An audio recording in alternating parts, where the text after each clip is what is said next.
Hello, everybody, and welcome to another exciting episode of City States of Klovisa, semi-dash, colon dash, the God War. We have a new friend today! Everyone, say hi to Orion, it's his birthday. Hello. Hello to Orion, it's his birthday. Day after, but yeah. You know what? It's the thought that counts. Guys, welcome, one and all.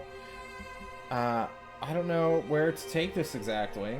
So let's just go around the table and ask everyone how we're doing. Going clockwise, starting with Orion. Orion, how are you doing? Pretty well. Just trying to relax after my birthday. Was it strenuous? Just Stressful? Relax or recover? trying to relax, just recover. Not drinking anything, but I'm fat. I ate too much sugar and I got a sugar crash, but that's pretty much it. I got you, brother. Oh, man. Eric, how was your birthday party last week? My friend's birthday party. Your birthday. Mine was in May. Yeah. It was good. We went to an escape room. Oh. Ooh, did you escape? Hey. Yeah, I have been to 5 or 6 escape rooms and I have never not escaped. Ooh, Shit. 100% success. I don't mean to brag, but Kushim, also known as John, I hear you're trapped now in a country that doesn't have root beer. Also known as the country Yeah. you've been in since the start of this campaign. It's true. Discovered that they are the same country. Yeah, that's true. And I've been a little bit jealous. You said you're drinking root beer. I hope it's Bark's personal It favorite. is, actually. Hell yeah, my friend. Wow. would you like a rock? So many people think it's like Bards because they can't read cursive, and it's like it's Bards. It's like no, that's a G, clear. And no, it's a Q. But speaking of people who can't read cursive, since he's too young, Runt, how are you doing? I can read cursive. But anyway, Just fucking alienate you immediately. you know, it's the same shit with you every week, John, but it's okay. I got my new computer. As you can see, I have a new angle because my camera is now on my mirror. Just hanging out, you know, having a good time. Beat Kingdom Hearts 3 in critical mode. And now I'm done with the series, and hopefully a fourth one doesn't come out. Nice. Not a Speaking fourth of one, Kingdom but the Hearts next fans, entry though, is. Brood, I hear that you're a big Kingdom Hearts fan. Is this true? No, it's not very true. I heard wrong then. Sorry. Yeah, sorry about that. Me and Gibby share a enjoyment of Monty Oom's work, not necessarily Ruby specifically. Oh, yeah? This is Yeah. true. Red This is versus true. Blue for that one season before he got KO'd Yeah, that one too into was pretty eternity. good. Yeah. The Yeah, one- that one season that lasted 8 episodes. Well, okay. Zero, also known as John, also known as Yeah. Val. Are you? I'm rocking it. What are you drinking? Well, we have this superb water out of bottle Nice. and labelless vodka, which is labelless, trust me. I'm not going to put it on camera. Nice. Well then, But it's labelless. it's labelless. That's all we need to know. Guys, welcome back to Klovisa. It was a week yesterday, so I guess I need to ask someone a question. Someone who was actually here. Who wants to do the recap? I'll feel do like it. Ruby should. It's been a while. Hell yeah. Well, start. I like how you're like, who wants to waiting do for the a- recap, but I was half waiting of our for a- party can't? I was waiting for an okay, go ahead. Yeah, as you do normally it. Say. What are, Okay. Go for it, man. Okay, so last week we finished the puzzles, and we actually started with the ghosts materializing in front of us, and we had learned that they were Ulathaean spirits who claimed to be nobility of some kind. After taking a more peaceful route and not wanting to risk our own lives, we managed to negotiate a sort of an accord where we would be granted a small gift to take back to the king of the Ulatheans after name-dropping Arvo and Irithil. And eventually, we were able to, after exchanging one magic item for another, we were able to get a flower crown and a verdant bow with vines across it, as well as a 10-foot pole scepter made of pure gold. We took that back to Tulst, having learned much from the various puzzles and various murals along the walls and floors, and we then kind of cashed out and paid that. We got paid for the relic, giving it to the Ulatheans, and then directly after, we began our long rest, learning many things about the magic items, but also, hey, spirit beasts regenerate with a core if you don't just straight up crack them. That was a new thing that we didn't know, which is surprised we live in the city of hunters and nobody told us about that, about how to actually kill a spirit beast. Who'd have thunk? But we did. Yeah. But we did learn that, and thankfully we did that before any catastrophic events happened. Later after that same week, we had this whole weird Mori incident with, are you actually the mother? Are you not? Are you the father? And trying to figure out the whole deal with Revik and his vampire thing, and who's gonna get custody. And apparently the tyrant is gonna be his stepfather ? And we have about 3 months until there's gonna be a family reunion that's going to potentially end up being a big fight or battle ? Again, with I forget her name. Revik, what's your mom's name? Arabelle. And Arabelle's husband, Just a bunch of torsos. which is apparently just a bunch of torsos. He's got a lot of and we eyes too, okay, and a really big head. He's not but all we- torso. What a keeper. But we finished off with a domestic dispute between who would, I guess, have custody of Revik, ultimately with the tyrant winning with a giant wall of force. And that's kind of where we finished as we continued our long rest. Indeed. Your long Okay, rest. so I want to Okay. I want to clarify. We started last week, or y'all started last week, still in the ruins, right? Yes. Okay, and that was the ghost thing. Yep. And then you wrapped up and went back. Okay. That was. I just wanted to. I did. And how have a much gold question did we made get? about Nav? I think it was. Let me double check. It was, I think, 700 apiece. Yeah, I think 700 per 700 person. exactly. Per person. You guys also got experience. So Zero, what's your experience at? So Nav can copy it. 9,313. Okay. 9,315. What was your question? Yeah. So we thought as these super extremely hot ghosts, and like this is their defining characteristic of their hotness. They're so come hot. up, we had to think, okay, well, what would Nav do? And Nav, being a himbo, would try and. Did I try and seduce sleep them. with them? Yeah, right. But then the question was, well, are they male? Are they female? And what is Nav into? We didn't want to make that decision. There was options, so. Personally, I said that certainly- I personally said that it would be somewhere along the lines of bi or pansexual, just so you have all of your bases covered. But yeah, we didn't know exactly what to go with. I don't know No, if this is I'll- important. Does this really matter? It's character development, John. What do you mean? I'll go I guess. closer to real life and be like mostly male, but like if they're super hot. sometimes you have a crazy bitch who likes to whip people, and like sometimes Right. you make exceptions for your rules. Hey, Right. Right, okay. That, I think that's you where put he it lies. as- When you Okay, whip okay. together, Very you faithfully. live forever, guys. It's Men and Arethel. Men and crazy bitches. All right, guys. I can't find where we left off.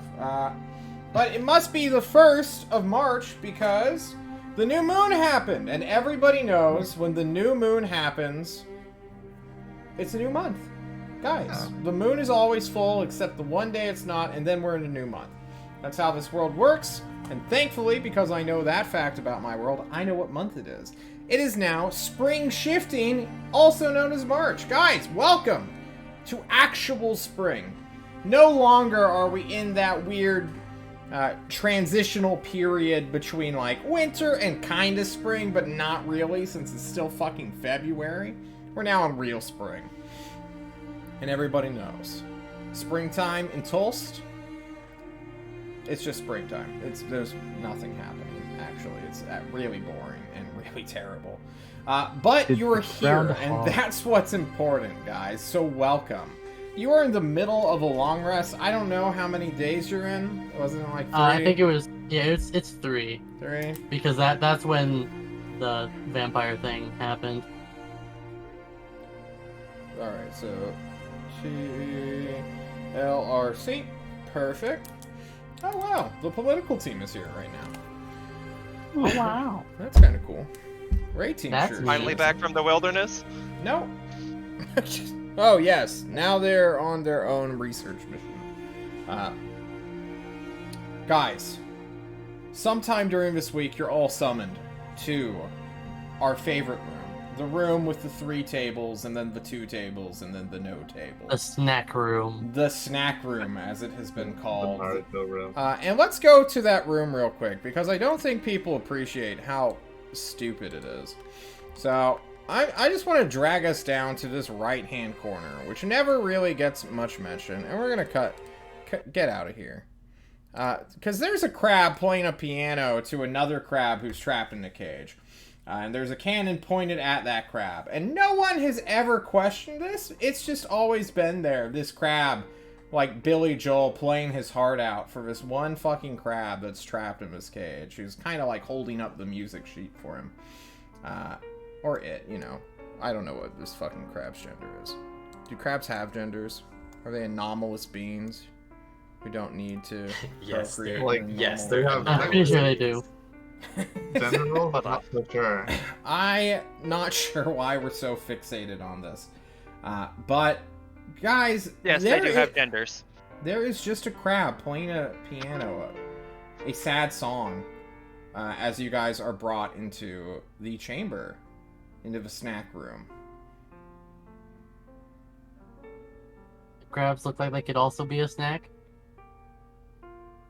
It is the snack I room. need it. Potentially. As you 5 filter in, you notice in the other corner, whose token I will not pull out because I don't have it ready, a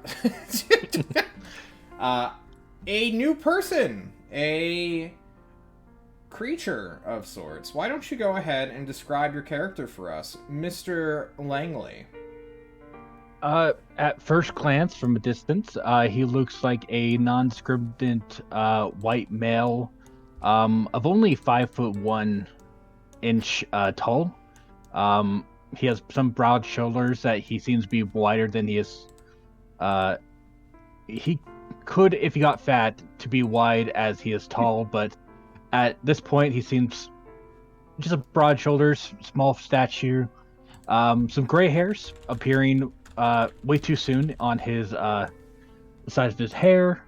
And the strangest thing is he has gems that are situated under his jawlines. And if he raises his hands, you see that's also on his fingers. He has a very tight uniform with a very high rim around his shirt to cover up his neck. Almost like a turtleneck, but because there's no turtlenecks in the army, it's the closest thing you can get to a turtleneck wearing. It's a very high person. collar, you know? Exactly, high collar. Digs He's into the chin. very tightly dressed, a lot of layers, and he seems to be pacing. You said gems? Yeah, it seems to be blue. GMs? Yeah, blue gems. Okay. That were stuck in his skin. Nav is gonna fucking nudge Kushim and be like, look, man's got rocks. He does. Oh, look. Why don't we have Hello, friend. Nav and Kushim? I didn't mean to talk over you. I swear it's the lag. Why don't we have Kushim describe his character just for Orion's sake, and then we'll do this roundabout. As though we're going into a new character arc, guys. Let's see how much we've grown. Kushim, what do you look like? Okay, so as the man is pacing back and forth, he sees some person yet to be described nudging him. This giant beetle man with a large horn sticking out, robes, and an absurd amount of stuff in the carrying that, and robes all crackling with sort of energy, and he looks over to you and is very excited to see you and is going to begin shuffling towards you. Nav, you watch as Kushim goes on, but what does this fidgeting man see? Trailing behind the giant tittering bug man is Uh-oh.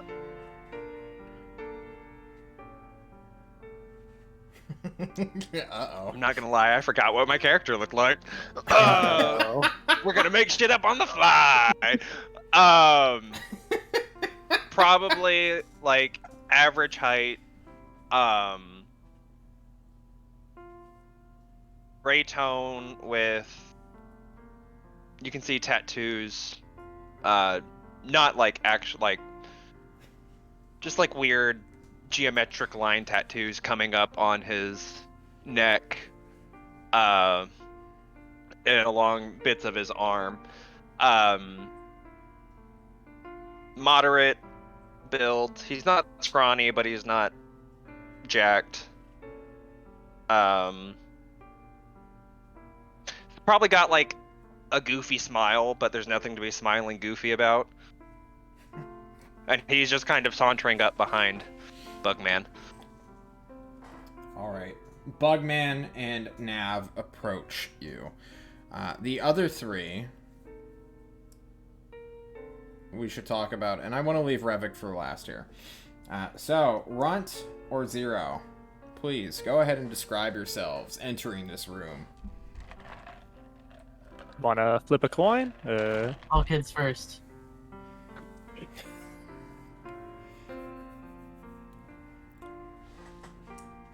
Zero, it's on you. You see a rather lanky, tall, about 6 foot calico cat wearing, I want to make sure I'm doing this right, it's studded leather armor.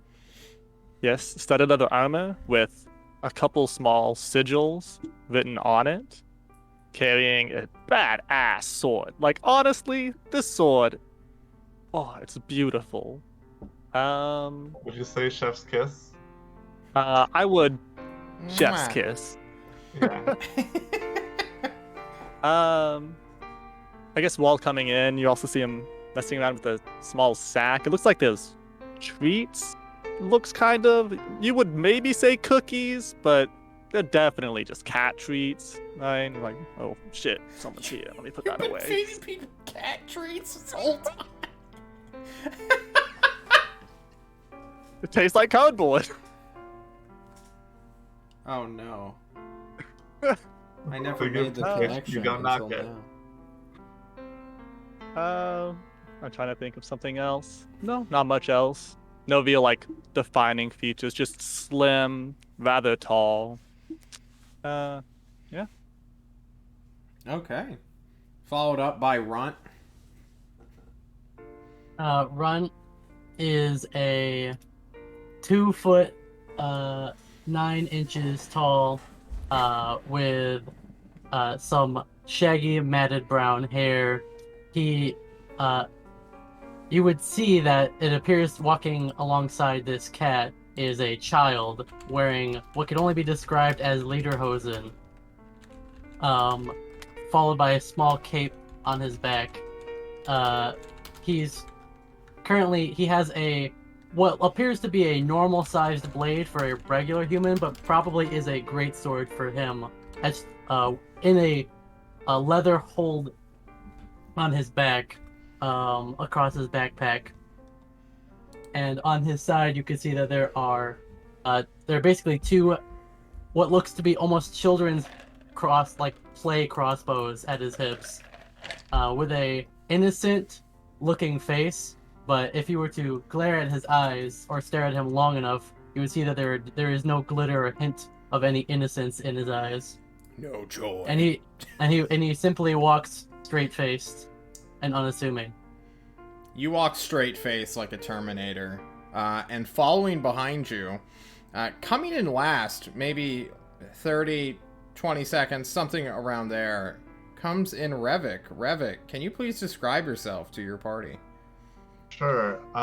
Revik is kind of like taking these really like unsteady steps, and he keeps like his tongue, which is like a frog's tongue, is like, it keeps rubbing against these teeth in his mouth that are relatively new formed. The reason he's so unsteady on his feet is that he used to be Runt's height, and now he's closer to your height, Orion, 5 foot, almost exactly, and he's a red frog-looking man with these big bulging eyes on either side of his head, and he's just kind of unsteadily entering the room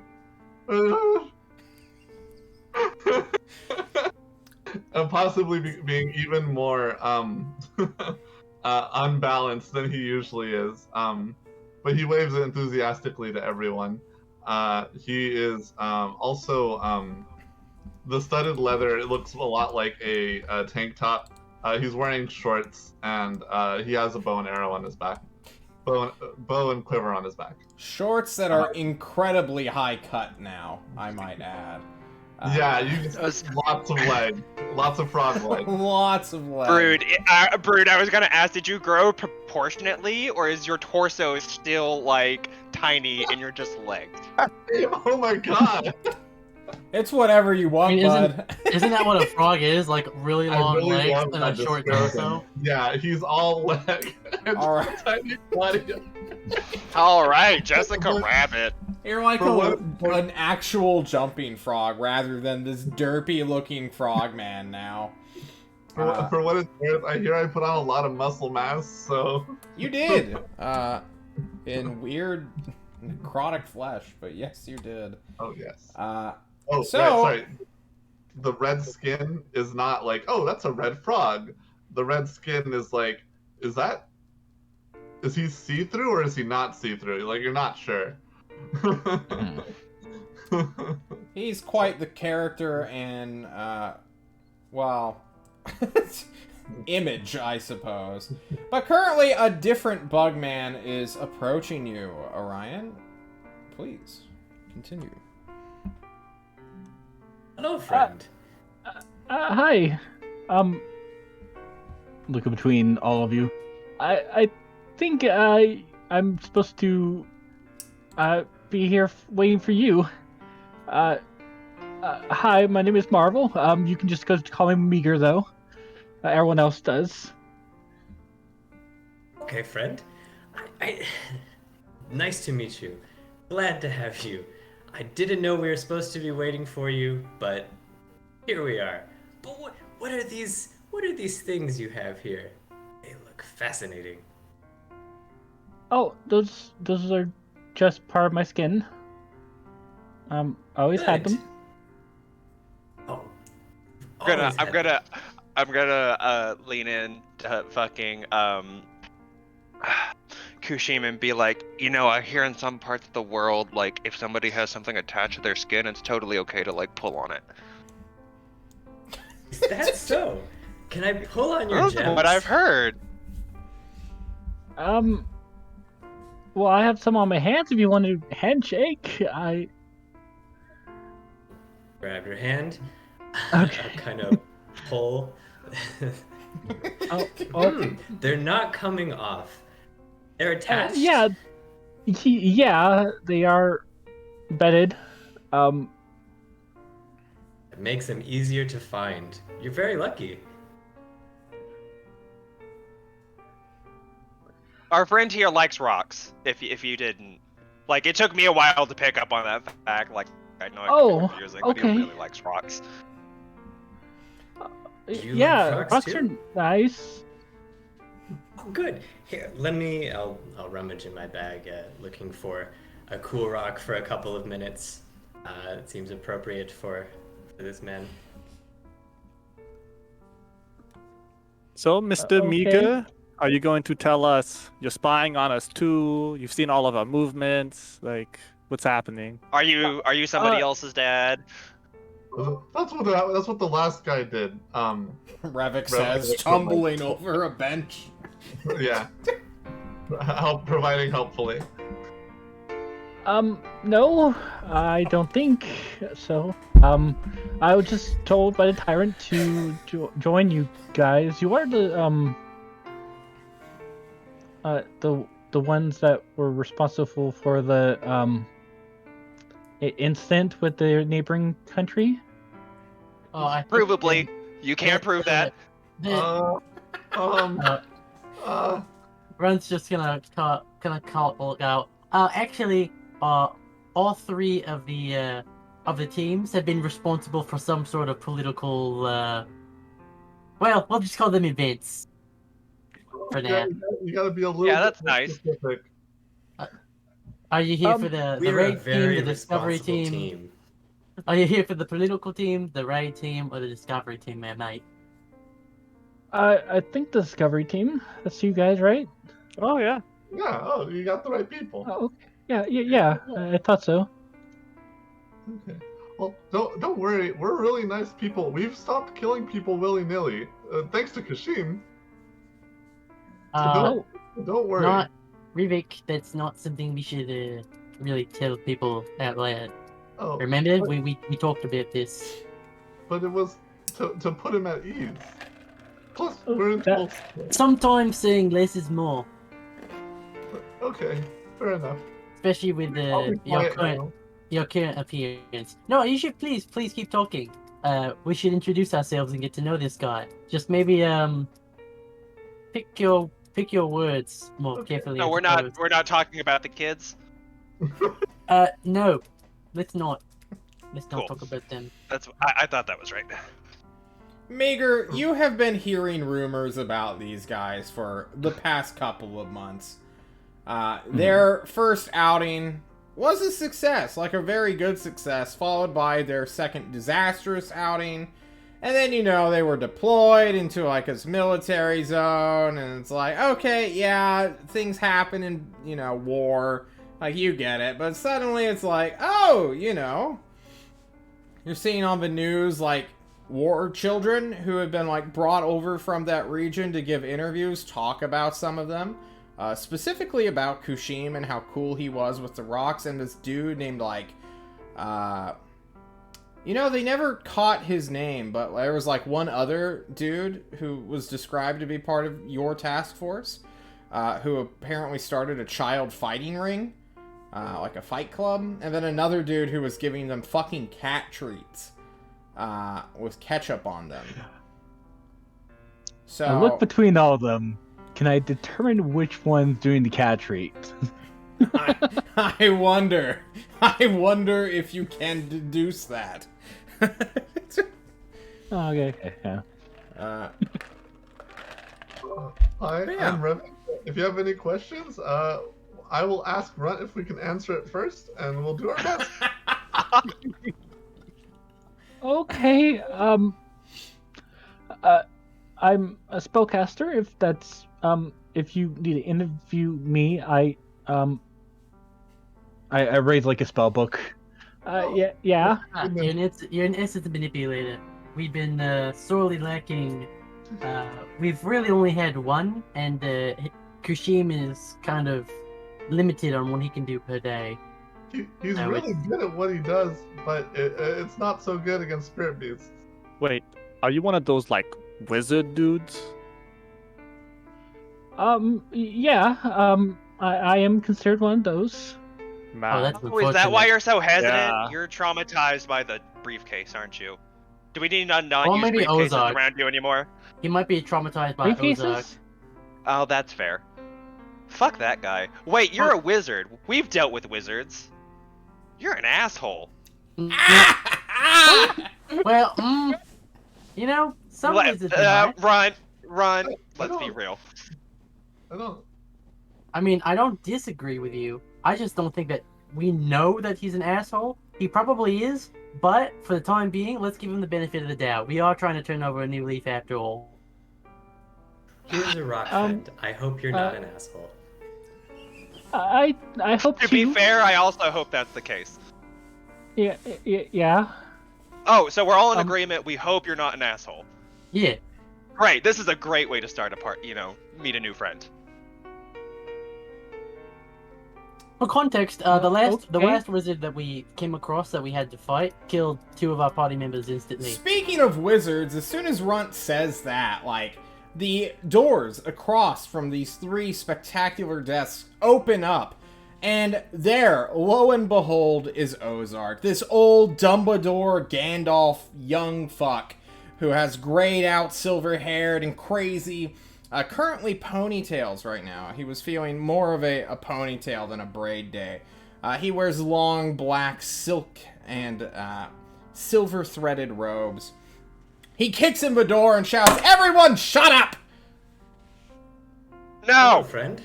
He magic Oh, missiles Nav immediately. Oh, Rich, it's okay. I got shields. You're gonna want to cast it.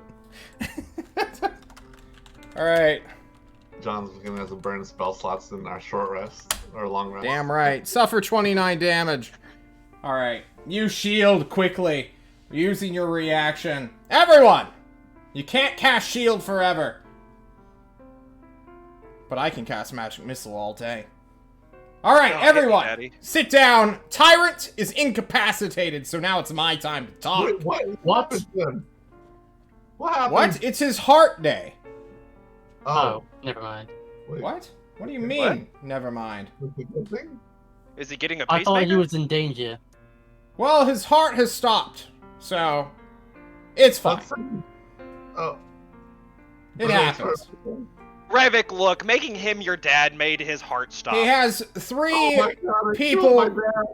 switching off, giving him CPR. He'll make it through the day. He's done it before. It's fine. Don't worry about the boy. Does this mean we can call Rivik a hot stopper now? A heart stopper? No. Look at that gangly fuck. Look at him. Look at his weird legs. Look at his I tongue. mean, that might be... He's terrifying now. Yeah, that might be a reason He's to stop turning someone's into a heart. man. Isn't that crazy? Look at him. Ah. Says the wizard who has copies of Sir, himself. sir? What? Oh, you. Yes. A wizard, It he is- says, looking Oh. at you fiercely.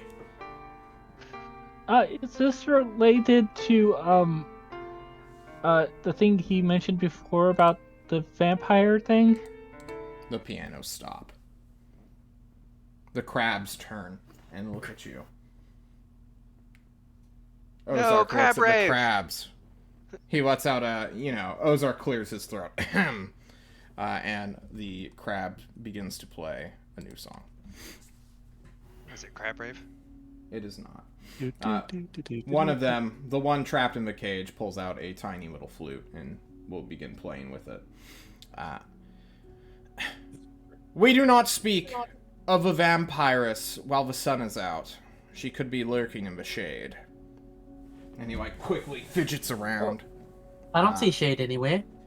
That seems backwards. Indeed, doesn't I it? don't.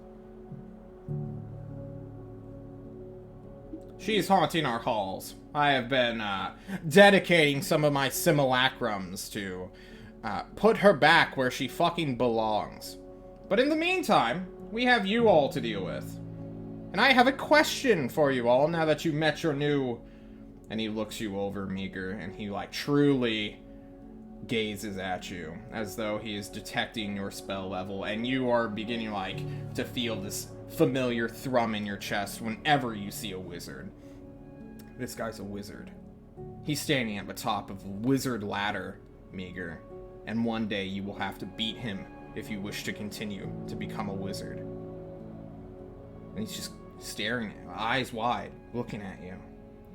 And then he continues on. Your reinforcement here. But I digress. What mission are you on to now? What is your clear objective? You've had 3 days to think of it. Revik, I know, has been dealing with his weird mommy issues, but, you know, he was never the greatest of thinkers. Zero, do you have an opinion for once? I think we are going to the World Pillar. Why? What is there? Temples of the Eulataeans. Ah. Is this your consensus? Just say yes. Revik leans close to Meager. Just say yes. Uh-huh. Yes. Don't let them bully you. You're a wizard. Gosh darn it. He throws a book at you. Read that. Don't listen to him. Do you want to be like that asshole? The book is just like a finely, cursively handwritten thing of how to become the proper asshole you deserve to be. A wizard's tale. But other than that... Always. Well then, I bring you another option. Also known as a distraction, also known as... And he looks again to the wizard. Someone's mom. Oh! Real talk, though. We located your mom and the rat that kidnapped her. Huh? What? Wait. Runt looks around. Did somebody lose a mom? Yes. Your new compatriot. Your new friend. He says, gesturing to Meager, the wizard. I have mommy problems too. Do you need help with that? It turns out you need a village. Maybe? So we like turning from the Discovery team into the mommy team? Possibly. Because I don't know how I feel about that. Does everyone have a mom issue? No. I Well, I know have a Nav parent does. issue, but- Ozark says, laughing like an asshole. I was whipped as a child. Good. You should have been whipped more. She obviously didn't Why do you whip think I'm trying enough. to be friendly with Irithil?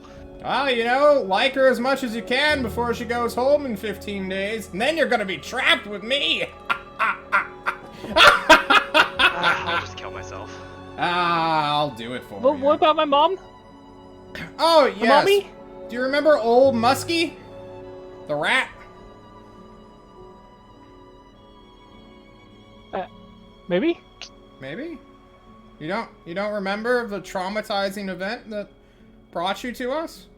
Where you begged us for help, like hands on knees, crying in front of a tyrant, begging him to teach you how to become a better magician? So that you could get your mom back from a giant rat man? Are we supposed to be Yeah? here for this? No, you 5, he says, gauging Zero again. You 5 shouldn't know any of this. This is his background. You all have your own traumatic events that we don't want to get into. Oh, Fair I'll- enough. I'll just turn my head a little bit over here. Now, normally I wouldn't, you know, well, let's be honest, I don't even know Navs and Zero, like, why they're here.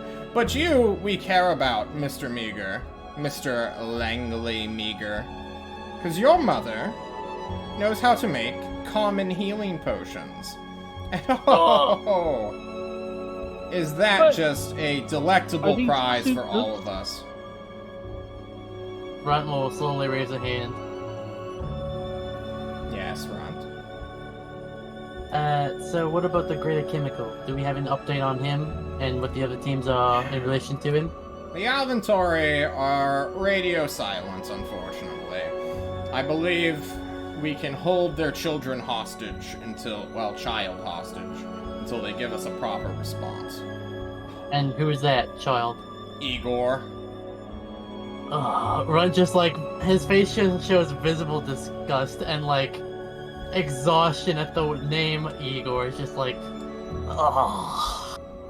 fine. Indeed. John checks his calendar to see if they're home. What? Wow, they Wait, are home. Run, do you know that dude?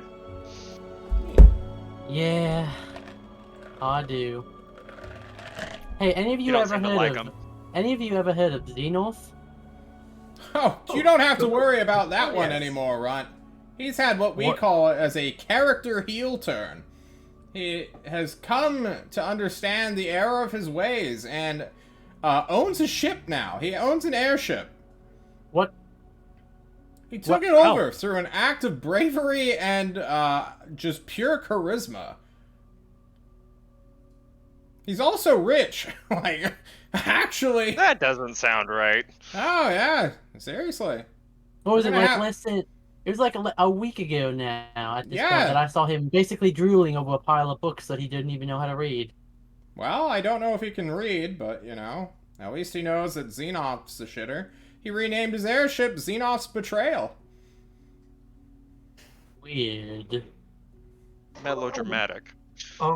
Revik still has his head turned. Can we, as a Discovery team, shouldn't we find, Marvel's mom so we can learn how to make healing potions? Yeah, that's why I was seeing like That's why obviously- I'm calling this a distraction. Would you like to go on a little adventure? a common healing or healing whatever it is pretty potent, as it can be, I'm assuming, manufactured fairly easily. And the greater chemical is more of like the big stuff, the big one, which is Indeed. more like, you know, perhaps someone else's. And I feel like that has to do either with breaking in somewhere or talking with a lot of people, which both are not really either of our styles. But don't worry about it. All right. But please, So if you want... Oh, what's- yes. Sorry. I'm speaking over you. So I'm just wondering what's going on with my mommy? Oh, Mommy! He slaps the table super hard and goes straight face. Your mom knows how to make healing potions, kid! That's dope! Mm-hmm. We're gonna kidnap her! From the one who kidnapped her! Wait. Wait, are we rescuing her or kidnapping her? Same. We have her son. She can just...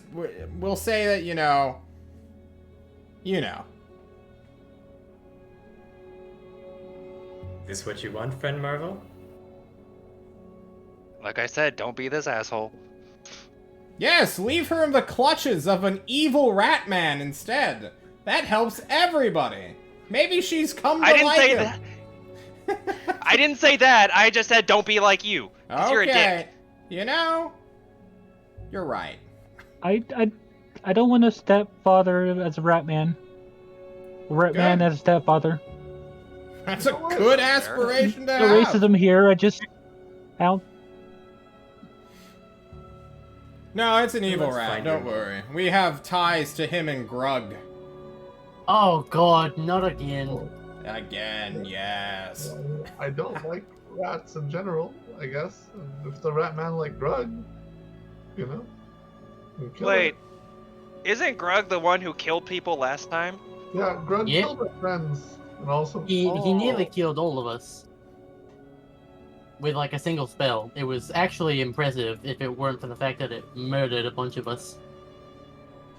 No, you should respect power, even if it's from your enemies. It's a good thing to do. I agree. Have you found any cool rocks lately, Kushim? You stopped showing my simulacrums then. Have I? I feel like you. Oh yes, friend. I have so many cool rocks. Here, I would like to let me see show you. them. Oh, excellent. Shuffle on over. I'll spin. alright, well, Yeah, this is while fun. Kushim is Figure out what we're doing. Yeah. Please. So, mean- World Killer or save Marvel's mom? I don't. Is your mom hot? Whoa. Calm down there. I could roll for her hotness if you'd prefer. Or you can decide That how feels hot like your a mom weird is. So, question. yeah. That feels like an odd question to ask. You're Hey, trying to become his stepdad. Yeah, I like Like- kids. I feel like I've proven that I like kids. I'm 35. Shh, son, it's okay. Okay. I guess this is just a week for new dads, huh?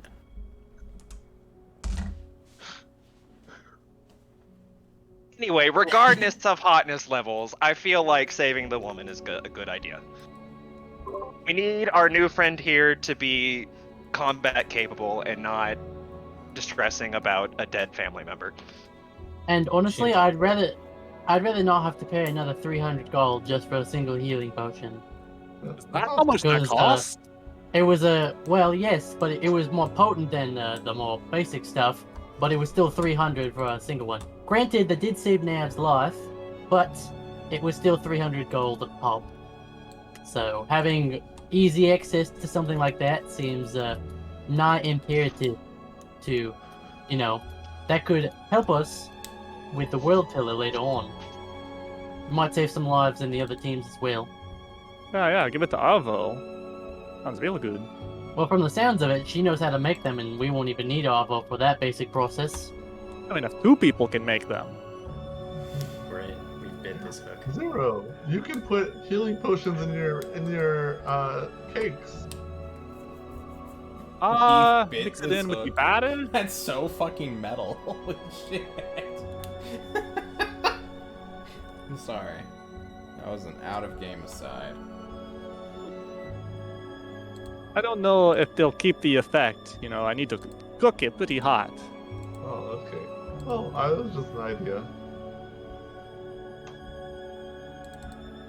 A really cool idea.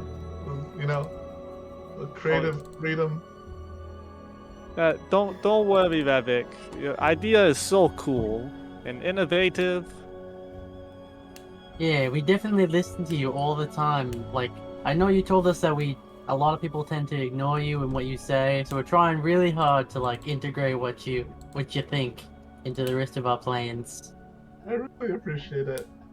Let's well, we should probably get ready for our mission then, and then I'll just tap Kashim and let him know when he's done here to meet us at the armory to get ready and stuff. You're still in the middle of Okay, your long rest. right. No one's recovered anything yet. Yeah, we'll still need to, finish off resting for a little bit, so we've got some time before we all need to group up again. Mm-hmm. Marvel, do you need help around the city or?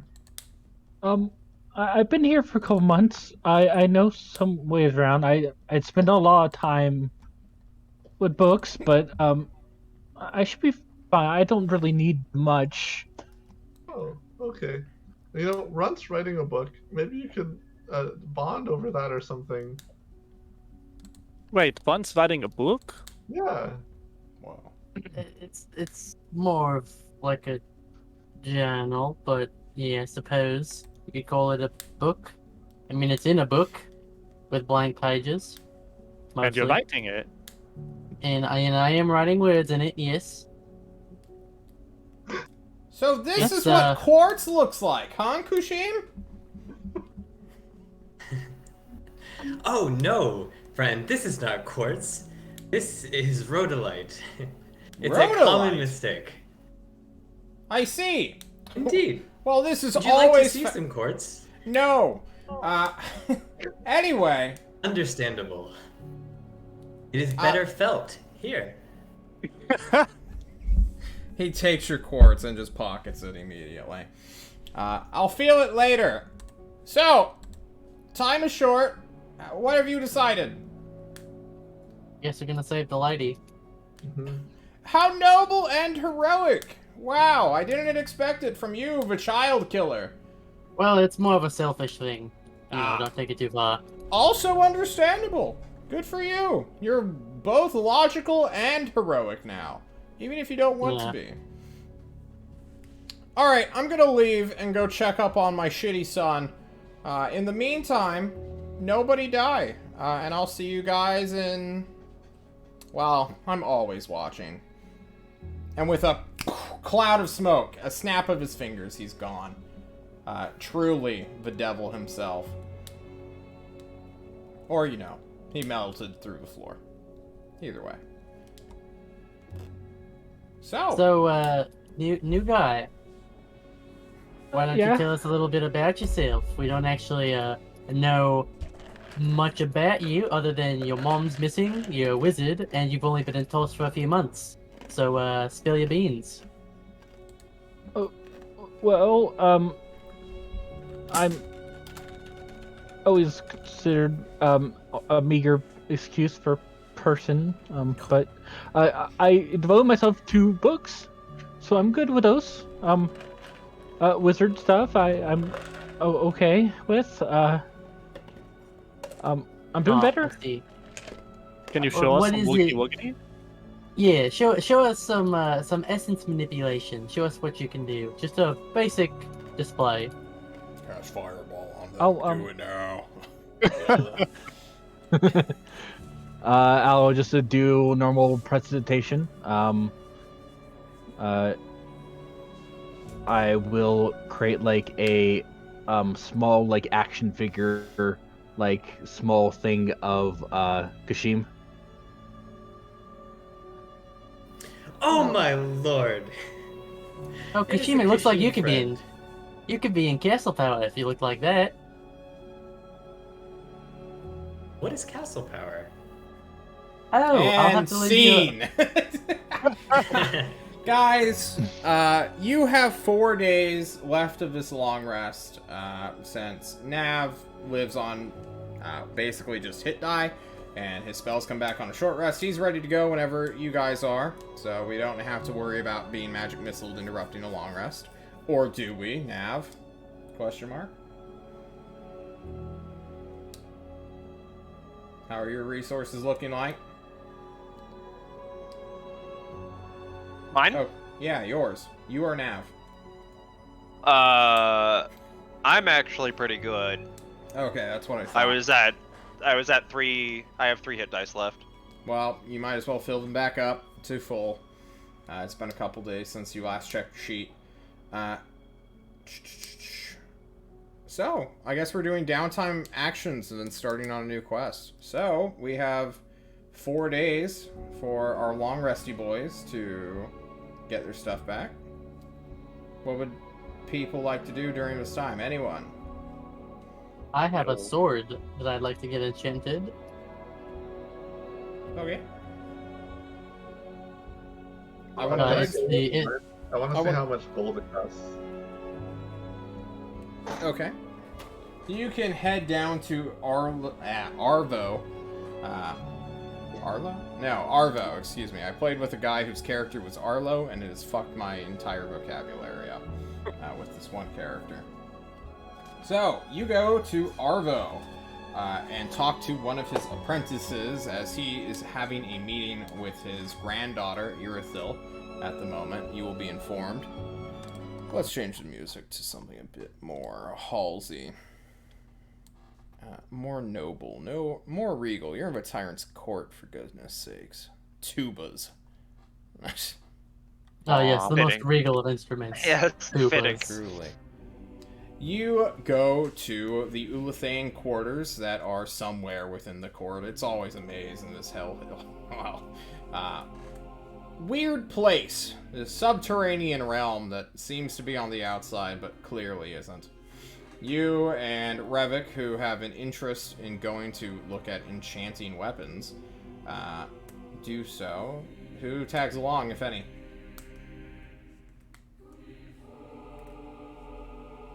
Okay. Well, that's fine, because he needs to give you your shit back anyway.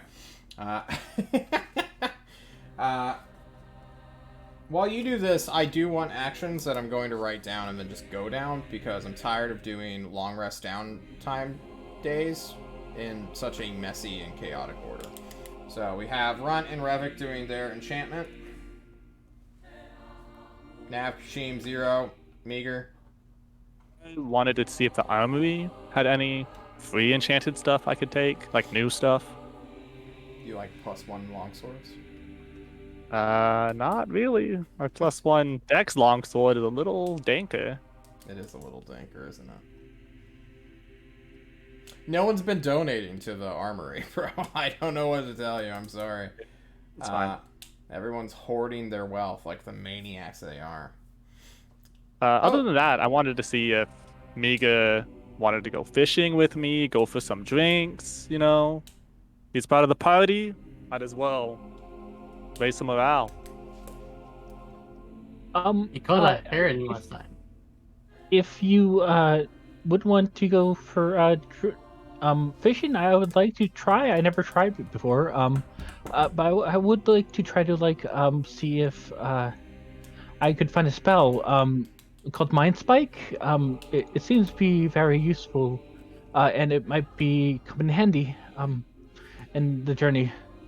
Oh, you should talk to Kushim. He know all about spells and magic. He might even teach you it. I have no clue.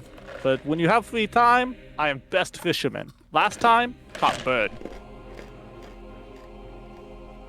It's true. Bird is the best kind of fish. Did the bird dive in for the? No, right out of the air, okay. just snatch. Oh, okay. You see, he's racking his brain. What? Oh, okay, yeah. Hopefully I could have time for that. Yeah. So, Nav, Kushim, what are you doing on your last 4 days of long resting?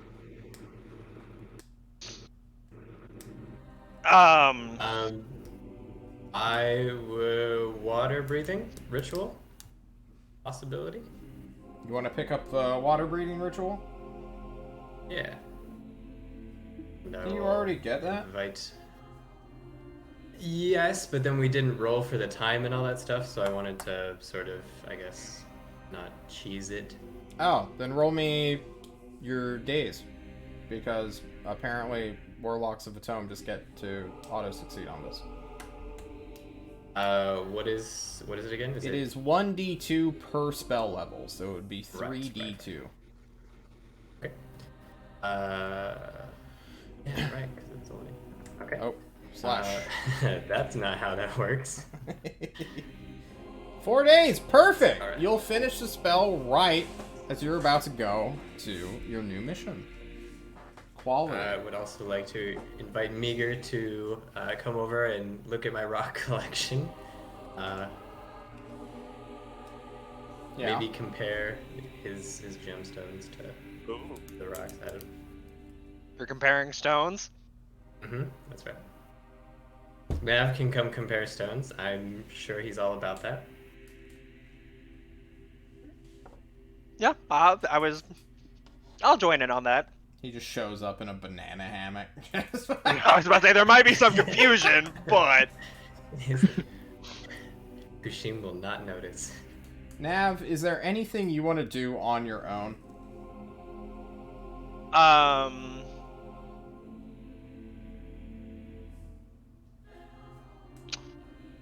Not on my own, I don't think. I was also going to Go fishing.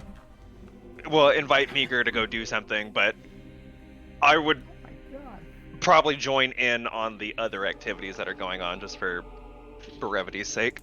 Okay. Other than that, I'm gonna put some of my gold in the bank or stash it somewhere where it wouldn't be found. Okay, you stash Because it. I am over encumbered. Please remove your money. Right and Revik, we're gonna go down this list now that I have created. You guys go to Arvo's chambers. He is currently indisposed. His bubble that he currently lives in to get rid of all the allergies so that he can actually talk. It's been moved, but one of his apprentices is there, and you ask him. Hey, I have this sword here. Run's going to pull out a long sword that has been silvered and can be used with the finesse property. And he's going to ask, is it possible to get this to have a basic combat enhancement on it? Roll me a 1d100. Okay, See how good the silvering job is. 93. It's so fucking good, Ron. Oh my god. Who I paid a lot of money you get for this this. silvered by? I don't actually know. You didn't tell me. You want me to make up a name? Yeah, sure, go for it. Let's go with Leona Didn't Driftwood. Leona Driftwood.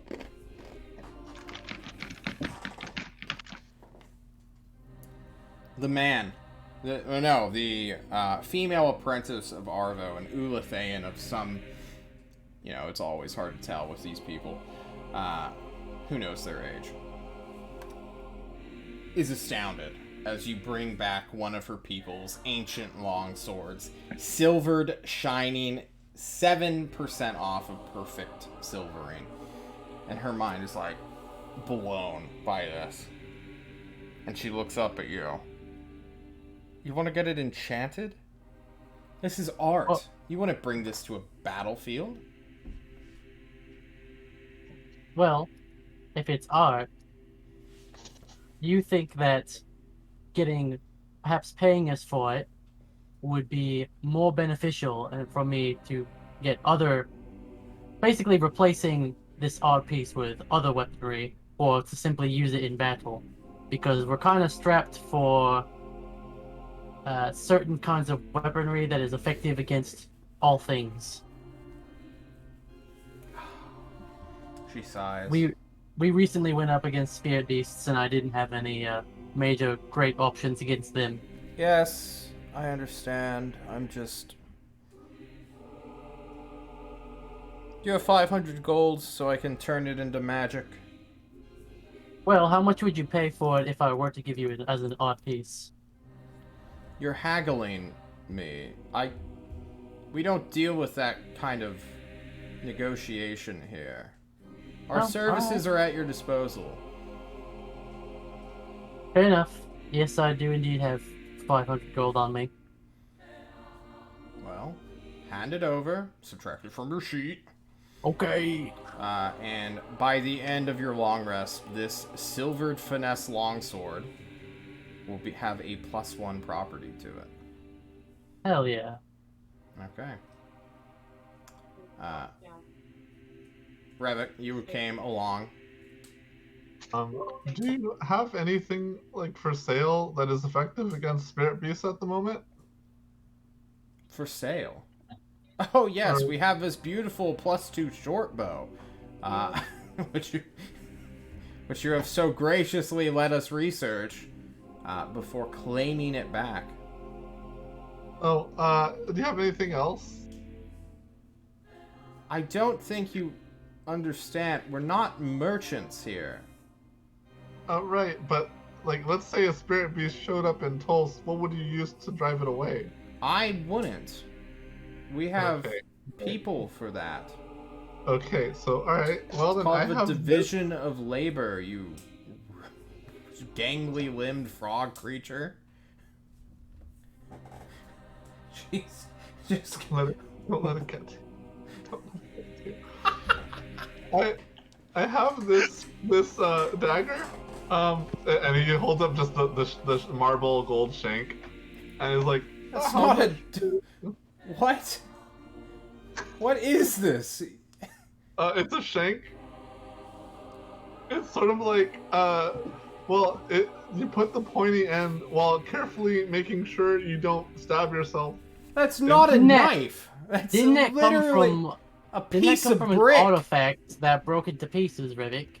Why Yeah, is but there gold but- sticking out of yeah. a brick that you've sharpened? It was once part of a much larger art piece, we'll call it, that ended up getting shattered due to misfortunate events. It wasn't and from he a kind of- temple, right?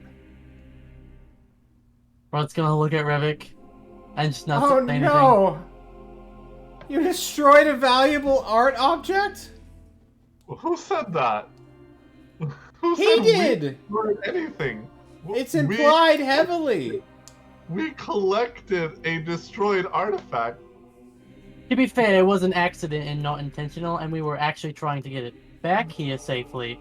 But extraneous circumstances led to a couple accidents. She's just gripping her like temples and just making this weird noise of just pain as though her head's about to explode. Some Go. things Just, happen. just leave. Oh my goodness. Okay. Hey, Rivik, do you want this bow? Because now that I've got this sword, I'm probably going to be, in the case of fighting against things that normal weaponry tend to be useless against, I'll probably be using this sword. So if you want to stay, I know you tend to be, a ranged kind of guy. So if you want this bow, it's fairly potent. Oh, okay, but if you need it back, just use a bonus action to take it from me, okay? Okay, but if listen, I'll tell you what, I probably won't need it because of that, amazing thing you did a long time ago. Now we have some magical ammunition. I'll just stick to using that for now, so that way you can have this fancy, nice bow. I mean, you're a nature guy, right? Look at there's like vines growing all around it. It's practically made for you. Yeah, it's pretty cool. It's reminiscent of how I used to be attached to the earth and everything. I mean, you still are. You just like Sorta. less of it. Thanks, Rut. That means a lot. Um, hugs are really awkward now, and I'm still slightly Oh poisoned. no! Please don't touch me. Will you get out of my room? Just Francis yells at you. Clearly. All right, bye, bye. You leave. And I'll start walking out. All right, cool. Zero and Meeker go fishing, along with Nav, I suppose, who tags along. Do we catch any more birds? Roll for random encounter. I tried to do so after to see if I am able to learn my spell before I go. What level is Mind Spike? Just level 2, so there's Roll no way of, yeah. Yeah, roll me a Well, you might not have a 100. Yeah. Because you actually have a chance to fail. Ooh, Not failing yet. not yet. That's close. All right. Hey, I Takes still have you a day. 3 days. Zero and Nav, you schedule a fishing trip, and Meager doesn't show up. He's too busy learning spells. Could you That was believe 4 days, so 1 day. That's not how narrative works. Fucking, this guy? He skips on us. fucking wizards! I what told an him not to be asshole, that dude. asshole, right? Thank you. Oh my Fuck. god. I hope he died. Listen, do you want to just like shoot at birds or something?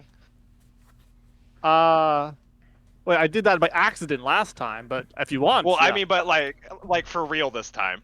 Yeah, sure, why not? I just want meat so I can cook it, you know?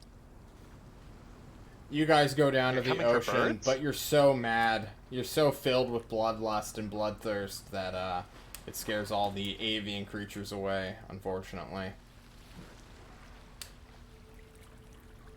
Your fishing trip goes very poorly. But you get to, spend some time with your boy Nav. You guys On don't let the- me do anything, right? On the 4th day, Meager will come up to you guys with like a fishing pole or something. Oh.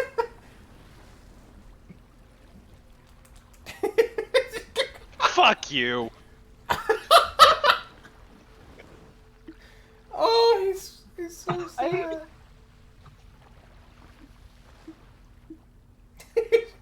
Walk away, and then I'm gonna come back and be like, Meager is a good example of you. And then I'm gonna walk off again. Damn. The himbo is mad that he got stood up. Never happened before. But you got a free day to hang out, Meager. Is there anything else you want to do? Kick the sand, Yeah. walk on the beach. Contemplate. Yushin's rock collection is always open. It's true. This is a fact. Maybe I'll collect some shells on the beach. You son of a bitch.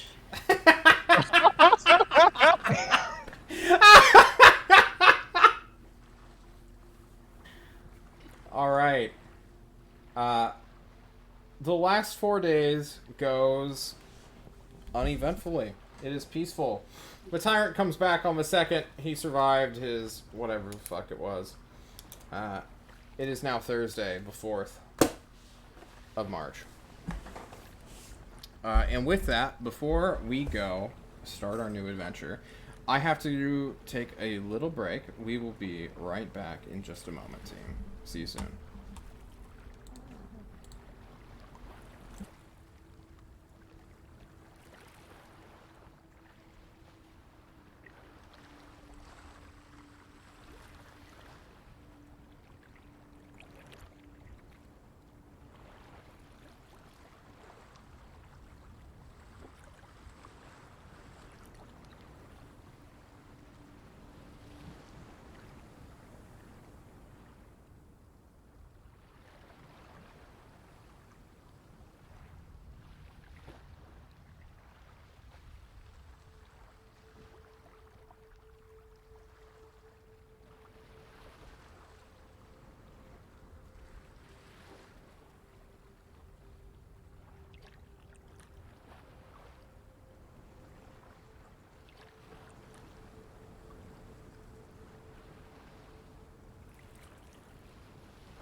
Thanks for that, guys.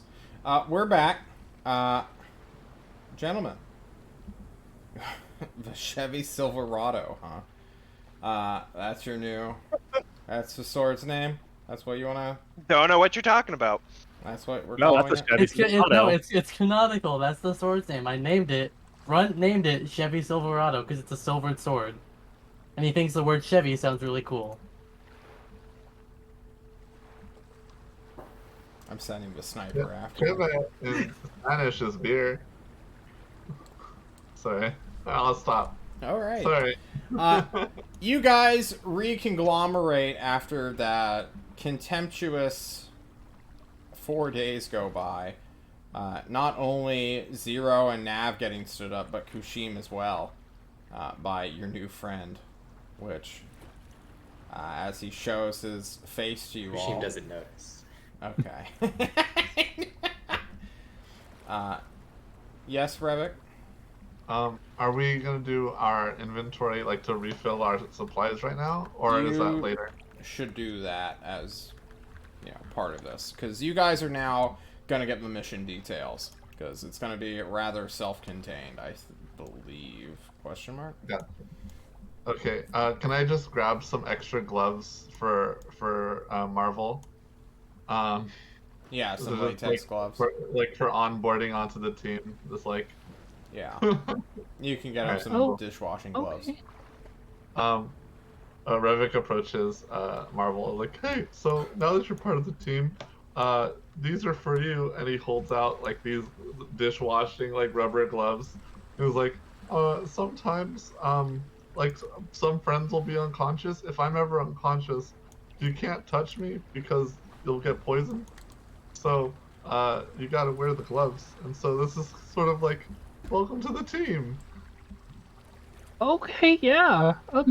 Thank you so much. And if you have any health concerns or like problems, just let us know. We can like maybe accommodate ourselves. For sure. All right, cool. All right. We're an equal opportunity employer. Grabbing the inside of gloves because you touched the outside. He's wearing the gloves. I'm saying.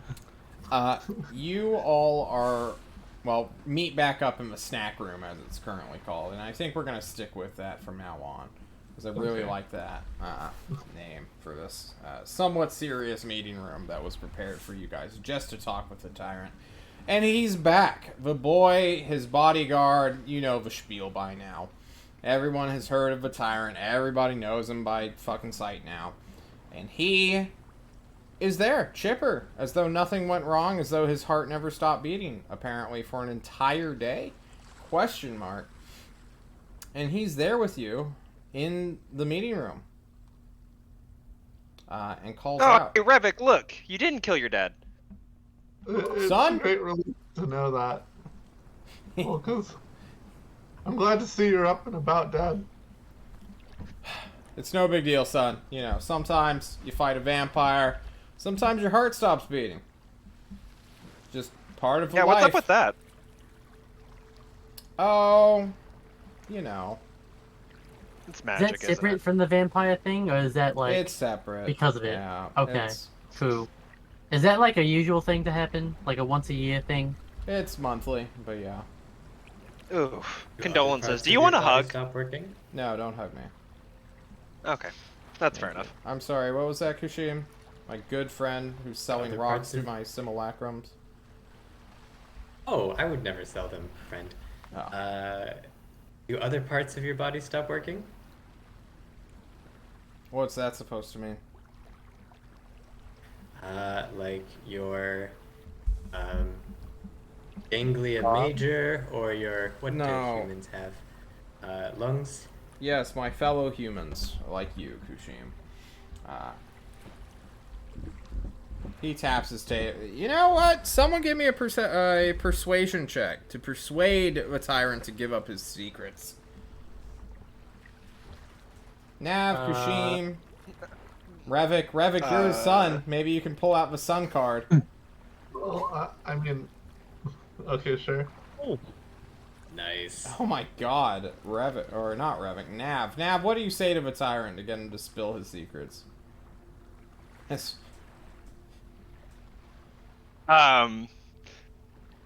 So he told me not to hug him, so I'm not gonna hug him. I'm gonna go up to the tyrant, right? Yeah. And I'm gonna do the old like hand on shoulder, like, hey man, that sounds really rough. Like, if you ever need someone to talk to, I'm here for you. Oh my god. He just closes rough, his buddy. eyes as you touch his shoulder.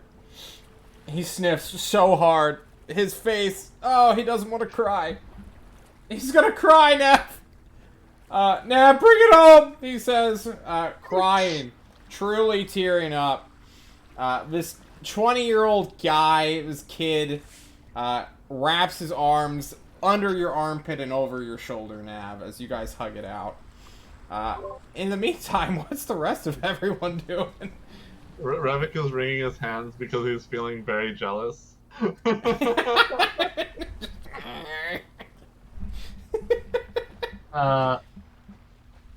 Run's gonna go over to the snack table and just start eating things. And he's Alright. going to look at the crabs. Just stare at them. Yeah, I wanted to go see if the crabs are like real, alive crabs or like fake. Are you gonna cook with them? They're gonna Maybe. turn out to be Have human. some crab cakes. they are We real. worth a day's worth of rations. Zero, you go to, like, they were playing music. Currently it was the Ocean soundtrack, apparently. But as you approach them, they stop playing music. One of them tries to snip at you as you try to poke it. Oh You're shoot! like 80% certain this thing's real. I bet it's delicious. Runt, you eat some bananas and carrots. They're great. Revik gets jealous. Meager, you're just kind of watching the scene, or what are you doing? This godlike existence is now breaking down from this simple act. And I'm just like jaw down, like blank, like the AXE is stopped working. Okay.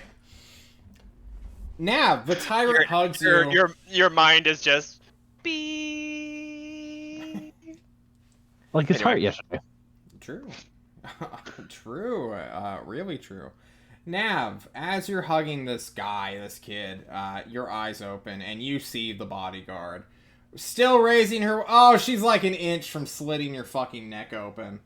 But you hold your ground. You know she won't fucking do anything. The tyrant's here. He'll protect you. And, you know, you're feeling that, that warm hug as your two hearts beat. I blow her a kiss. You do so. She makes a morale check to see if she can withstand her bloodlust to kill you. Where's my D10s? Alright, she's fine. She's disciplined. Nav. As the music begins to play once more, as Zero backs the fuck up away from the crabs. Maybe. Question mark. I throw a comically large banana peel under him as he does so. He falls. Whoop! Nav, the tyrant sheds a tear. One of his many tears that he has, that he always has to hold back. It's like, man, it's just really hard sometimes. I never asked for this. I don't want this to happen. Oh!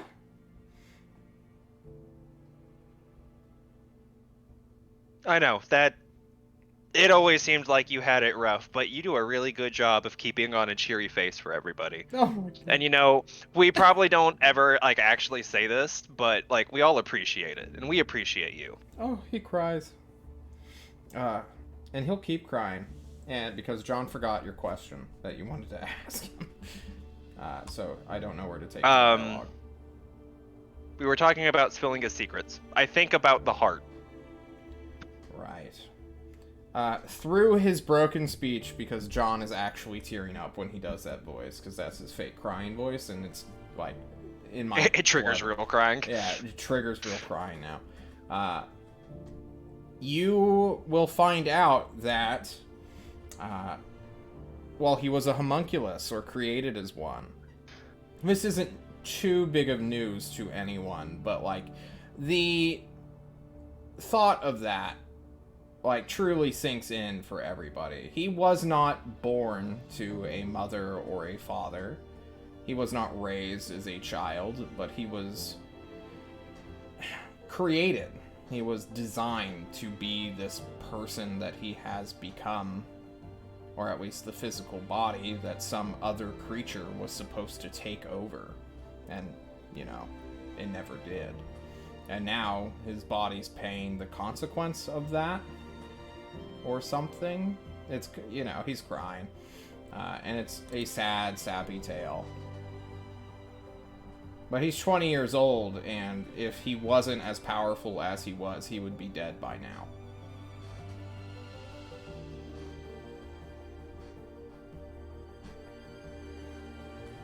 A lot to take in.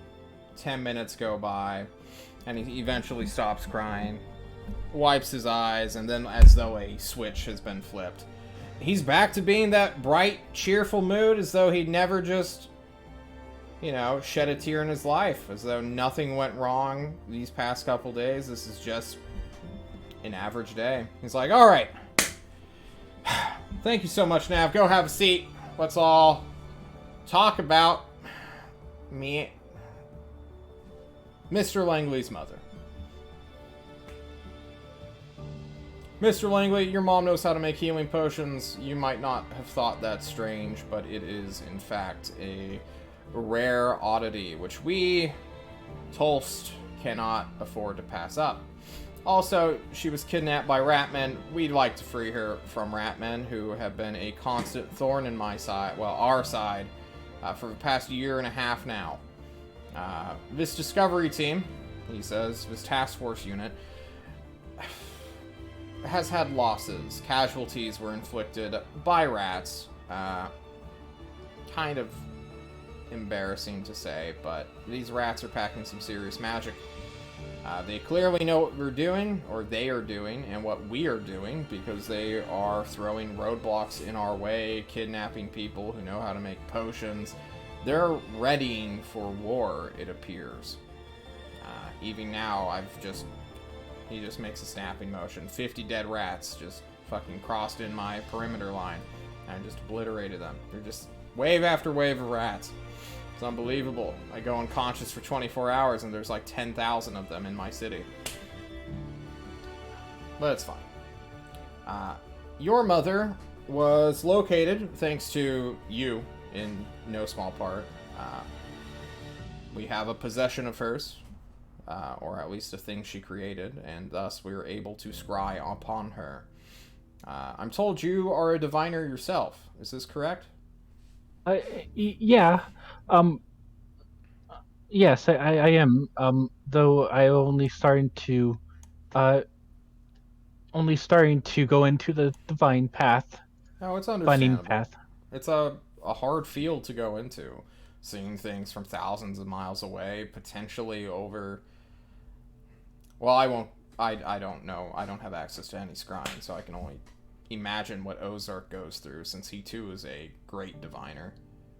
And he located your mother in a place somewhat close to his heart, a little known land south of southeast of the city of Blinding Lights. It is known as Sanctuary, or at least within the Great Lakes region, as John eyes his cameras to look at Eric. Fuck you, you piece of shit. Sanctuary is a little known town, hole in the wall, quite literally hole in the wall. City, state, quote unquote. It's more like a colony with like a big wall. Yeah, we found him close to there where the Great Lakes region is. He's somewhere on a lake. We need more eyes on and more investigations to be had. We can't just like narrow down his and her position, but we've seen him. We know the rough 100-mile radius where he could be operating from.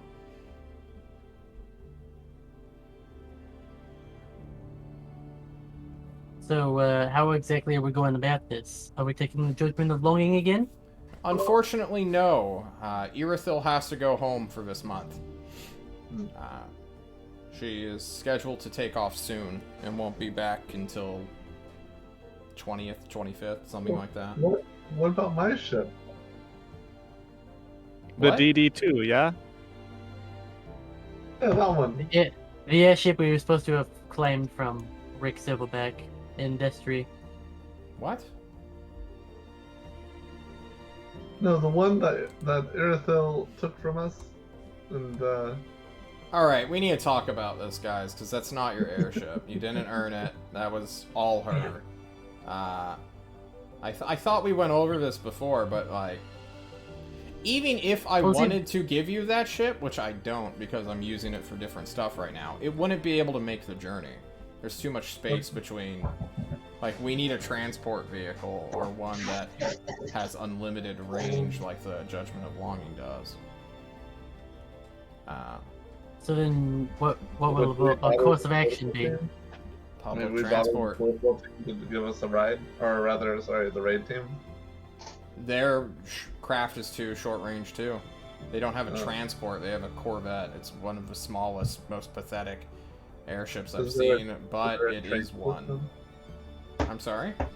Is there a train system? Maybe we can take a slightly longer route. Yeah, you can take the monorail to the airship station and get on a transport that will take you to the City of Blinding Lights. Yeah. Okay, for sure. Okay, cool. Do we have a land vehicle there to get us close? We get to the City of Blinding Lights, and then but from there we might have to go on foot, or maybe by Humvee. I'm not sure. Well, we're not gonna take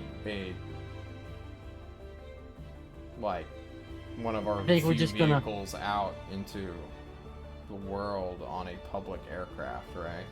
We're just gonna have to hoof it, and also, not to start me any fun ideas, but looking at the map here, there's a giant crossing of water between City of Blinding Lights and Sanctuary. Yeah, you're gonna have to go there and get a boat, probably. Guys, this is a rescue operation. If you guys go in guns blazing, they're just gonna execute the hostage. That's what I do. Like, oh shit, my time's up. Time to bop! And he makes a gesture with his sword that's currently holstered as though he was executing someone on their knees.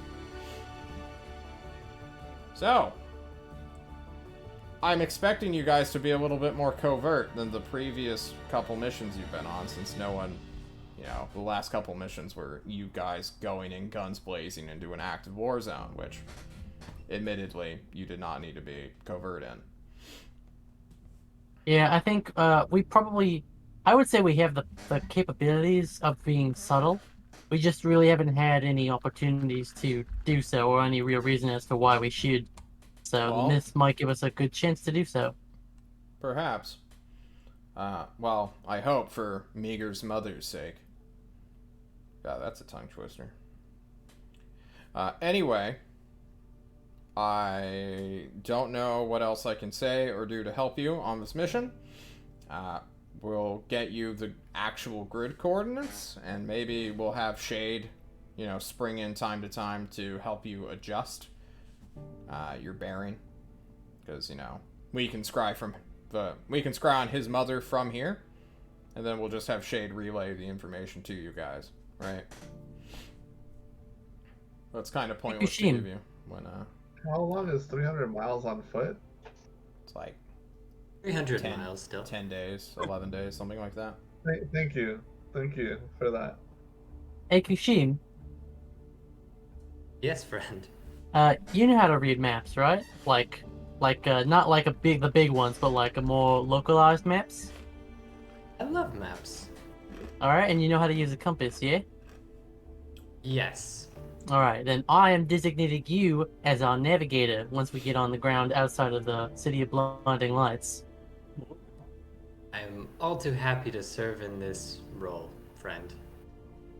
All right, because I figured you'd be the smartest one among us. Although I'm not really sure of the capabilities of our new friend here in terms of navigation. If you're worried about getting to Sanctuary, they do have an airship terminal. I just don't know, their flight patterns, because they just always go to the City of Blinding Lights. Oh, alright, I assumed we'd have to walk or take a boat there. It might be preferential if you guys want to go on a wilderness, hit them where they wouldn't expect someone to come find them, but...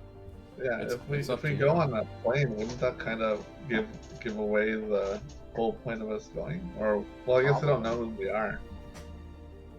Maybe they do, though. We don't know the limit of the communication between these rats. Because Jerome, if they're anything like Jerome, which we assume they are, he's literally in people's heads doing similar shit that we can do. Yeah, how is that going with Igor? Currently, he has him suppressed. Or Jerome hasn't made his presence known, which is a more likely option. Hmm. Yeah. Huh. Would we find this rat man? Last time when we met Grug, we took him back. Or we had him. And you did a little bit of ringing Yes. around in the noggin. Do you want to do that again? Tell you that you will be thousands of miles away from us, and we won't have any way of getting to you, and you won't have any easy way of getting to us. So if you take a prisoner and then try to transport them several thousand miles, someone is going to ask questions. Yeah. I think specifically the Ratman part we kind of have down already with the whole kill on sight. I think our squad knows that procedure pretty well. Also, your priority is securing, and he snaps his finger to Meager. Meager's mother, please get her. She's your priority here. We have her. Those potions could save a lot of people their lives. Probably a lot of us. And also, I want my mommy back if I could. Oh, it's a dog. Yeah. Nice. Papa Lucy. All right. Good talk. Good cry. I'm gonna head on out if you guys don't need me. Oh, I think we're good. Nice to see you. Yeah, nice to see you too, Revik. I like your legs, he says, Thank kind of you. oddly. Revik goes in for a hug. Okay, yeah. Fuck it, I'll be poisoned for a minute. Who cares? Yes. Alright, cool. Alright. You hug him. Mission accomplished. Sorry. Pack it in. Crack it in, boys. friend. Huddle time. Would you like a hug from me too? Oh my god, everyone just bring it home. Come on, group hug. Everyone, get in here. I'm good, but I'll watch. No. Come in, Runt. Someone grab Run. Kushin just grabs and Run by the scruff of his back and just kind of lifts him up and brings him over like a cat. All right, everyone gets to hug the tyrant. It's a beautiful, warm hug. Everyone feels immensely grateful at his benevolence, I suppose. Do we get inspiration? No, but all that sickly, bad juju vibes that have been running through your body the past couple days, they're all gone. They're out. Meager, not even the anger at Meager. The anger's gone. The sadness, the grief, whatever. He's eating it all. He's getting all that negative energy for himself. It's like an emotional Heimlich. Yeah. Okay. Okay. The All right. tyrant leaves. It's time to do inventory management. What do you guys need? I'll buy some more magic arrows. How much? They are You 125 said they're each. 125 or 150? I think they're 125. 125 per arrow? Yep. Yeah. Give me Oof. 4. Big oof. Single use, +2 to hit, +2 to damage. Yeah. Oh but- god, don't wait. With the +2 arrows in the short bow, wouldn't you have a +14 to hit? Yeah, something Yeah. like that. Probably. So I deducted Monster. 600 gold. I'll put 4 in my inventory. You put 4. Alright. And I also let Run know that if he needs any of the +2 arrows, that where they are. Okay. Okay. I would like to grab some pitons. Grab them. And also, who has rope right now? Yo. Okay. 145 feet. Okay. I don't need to grab rope then. I'm grabbing more chalk, just in case, because everybody loves chalk. And I also have who's currently holding the flower crown? Because if nobody has it, or if we didn't, I'm assuming we got it back from Arvo, right? You did assume that, but he hasn't returned it to you. Okay. You need to go and talk to him about it. Okay, can we do that real quick? Yeah, let's do all the regular mundane shit first, though. Cool, I'm done then. I added another dibs to my inventory because I keep destroying them, right? So Yeah. You are about to get on like the ban list if you destroy another one. These things So the are expensive. to Sorry, make. mobile killed well, not the dibs. The Yeah, mobile same killed thing. well. I knew what you meant. Damn. I want to Why get do you it. destroy it? You don't have to destroy it. I've been pouring it out, but It takes a long time. I mean, you know, you can use these as like a field shower. Really. It's not great, but you can do it. I want to get 10 days I of would like- Ashes. oh And, shit, yeah, that's right. yeah, 10 days of Ashes, and I want to say like sweet stuff, like sugar and flour Mhm. for actual cooking. How I don't know does if Zero feel about like ethical harvesting?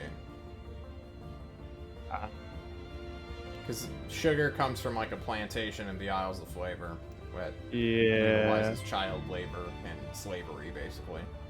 If there was no other way to get it, then I guess it's okay. But if there's some way, I would upsell myself to get it not from the Isle of Flavor. They currently have a stranglehold on the market. But what Yeah, if you I'll bought get it child sugar. What if he bought it from somebody who bought it from slavers? What if you like were next to a trolley track? No. All right.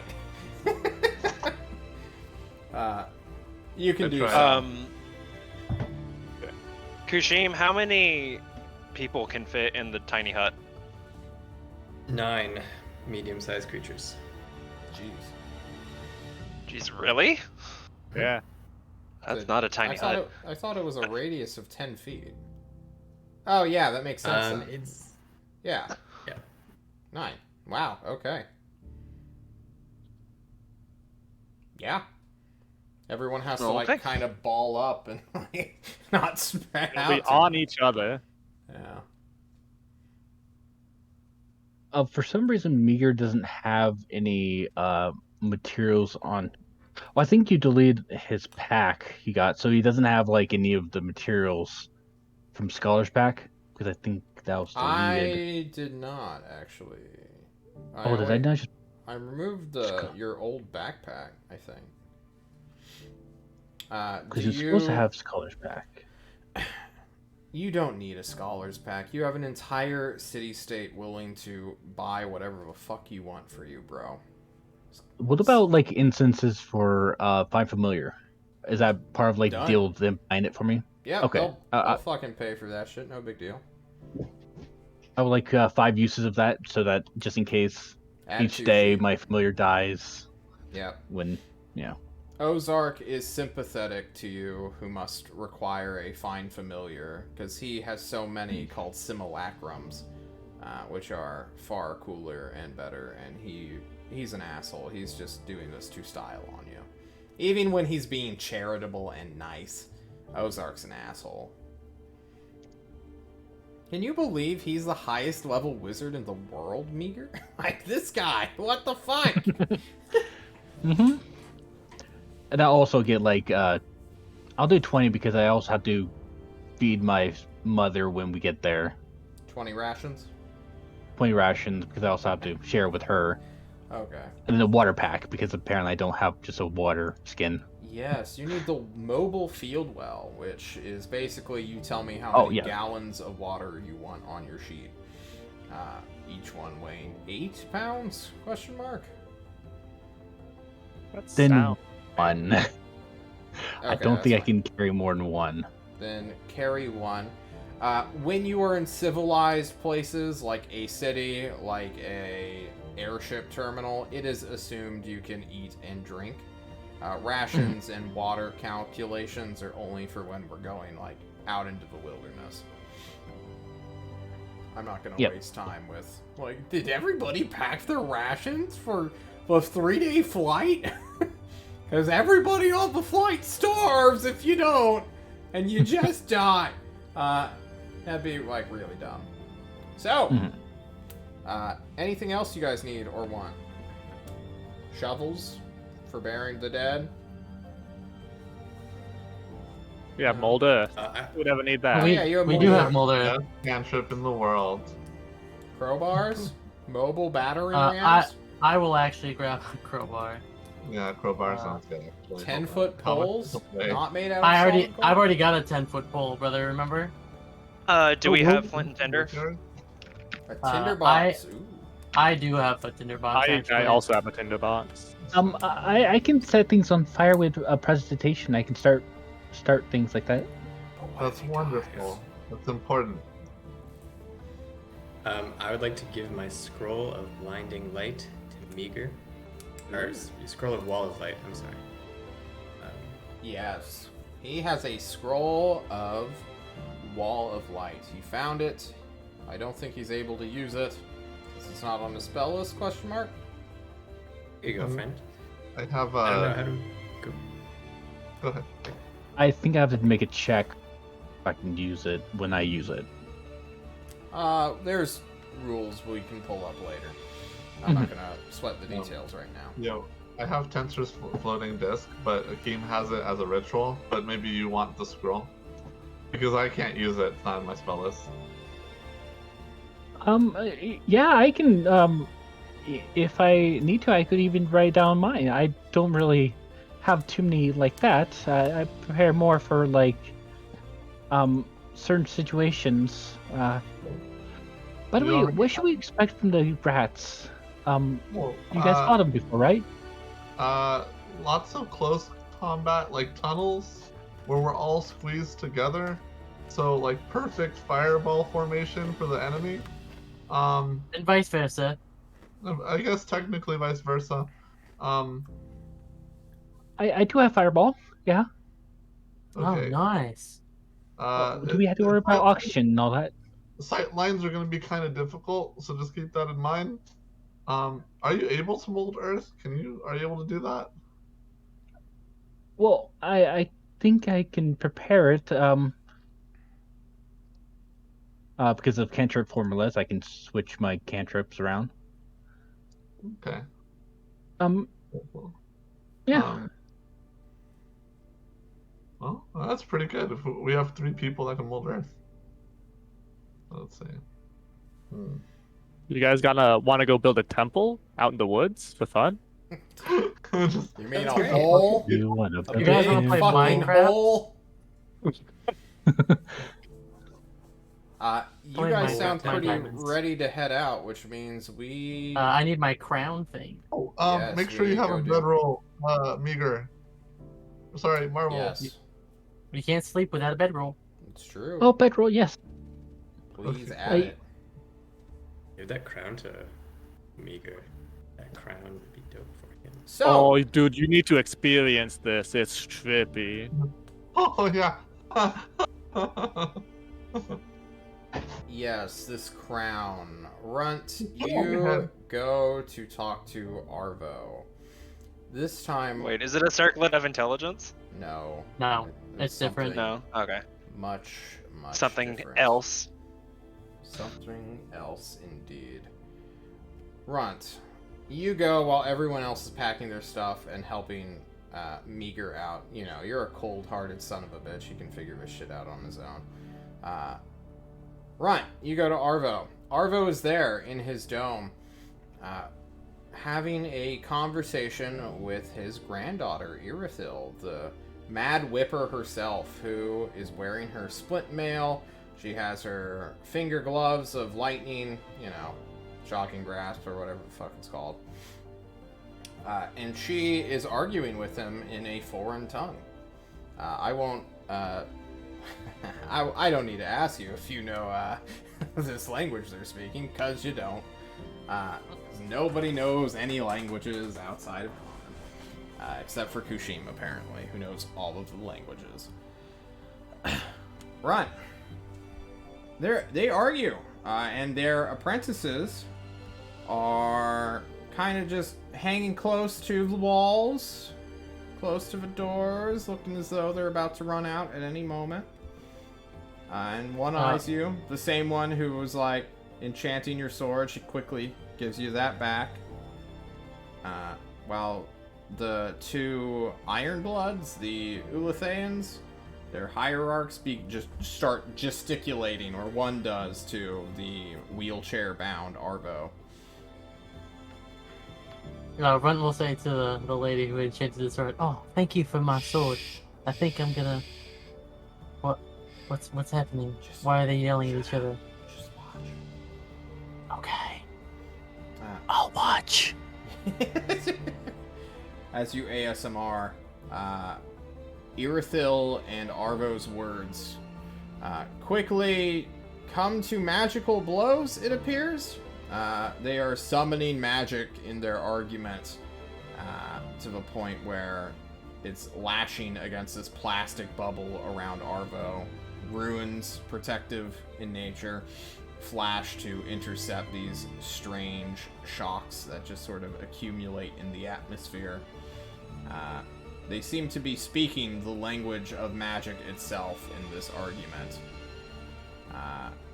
And then, after a minute or two, this conversation ends as Irithil storms out, stops as she looks at you, and then moves past you, not stopping to speak with you at all. Runt thinks to himself, "Damn, I was just about to make a whippersnapper joke because she's a whipper. Maybe next time," he tells himself. And then he turns to Arvo. Arvo is there in his bubble. He's, like, leaning heavily on one side of his wheelchair currently. His guards quickly come back to position now that the threat has passed, who they can't intercept because their families are weird. I suppose. True. He will look to the lady who told him to hush and see if he can get, like, the go-ahead to he'll just kind of like, I think it's okay. I think we're good. Okay. Thank you. I think I'll name this sword that's Chevy Silverado. Seems like a very nice That's sword. such a terrible name. What kind of... You should give it an elvish name. Or an Ulathean name. Well, I'm not an elf or an Ulathane. If I was, I would, but I'm not. I'm just a little runt. Anyway, thank you. She says. And he's going to walk. He's going to walk towards Arvo. Toast.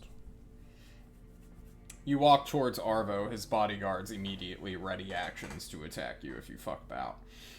Now that you have a weapon in your hand, their alertness goes even higher. Runt will sheath it into his back sheath. And he will... Back sheaths aren't a thing. Fuck off. Well, it's like trying to look cool, John. Yeah, He's well, small. I don't care. Okay. Chevrolet Silverado. Silveradore. Runt is part Chevy. Okay, Sorry. cool. But he'll walk up to Arvo and he'll say, "So, I guess complicated family matters are on the menu this week, huh?" Yes.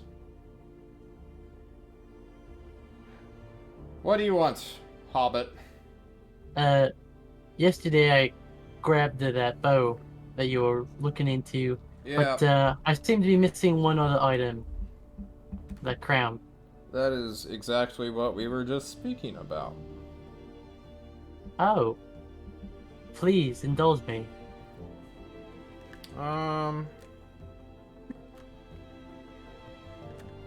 So, what do you know about treaties and non-aggression pacts and defensive alliances?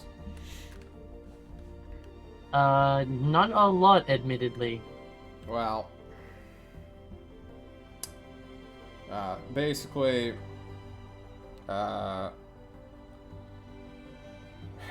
Arvo is an old man who is bound in more ways than one to this wheelchair, and he looks exhausted speaking. He's still behind his anti-allergen bubble, so his throat doesn't close up, and he just fucking dies to this Tolst air in spring. and he gives you a quick rundown. I guess we can do this somewhat in character. We got the time. So, back when, and I'm quoting everyone who I speak to about the Tyrant, ya boy, Tyrant. Back when he was but a lad, we had tried to kill him for many years, since he was a child. And part of our arrangement, after he suppressed the threat that was him becoming a puppet, a meat puppet to the thing that created him, you know, we're like, okay, well, the threat's gone. We can stop trying to kill you. And he was like, nah, that's not enough. And, you know, that's fair. So, part of our arrangement of moving forward, other than having me here as a political hostage, is we can't steal back our national heirlooms from you filthy mongrels who live down here, who would destroy it or misuse it, or you know how power is, you little hobbit. He says, looking at you, some like, you know, that ancient disdain he just has for people. He's an elderly man. Old people don't like others in general. And he's like 500 years old, apparently, and he looks it. So, that wreath, the circlet, the crown of lilacs, we, with the help of Ozark, and he says, brushing his lap from the meat that has fused with the metal chair, of dust maybe, is a legendary artifact of great significance to my people. It, along with the scroll of the spell that you brought,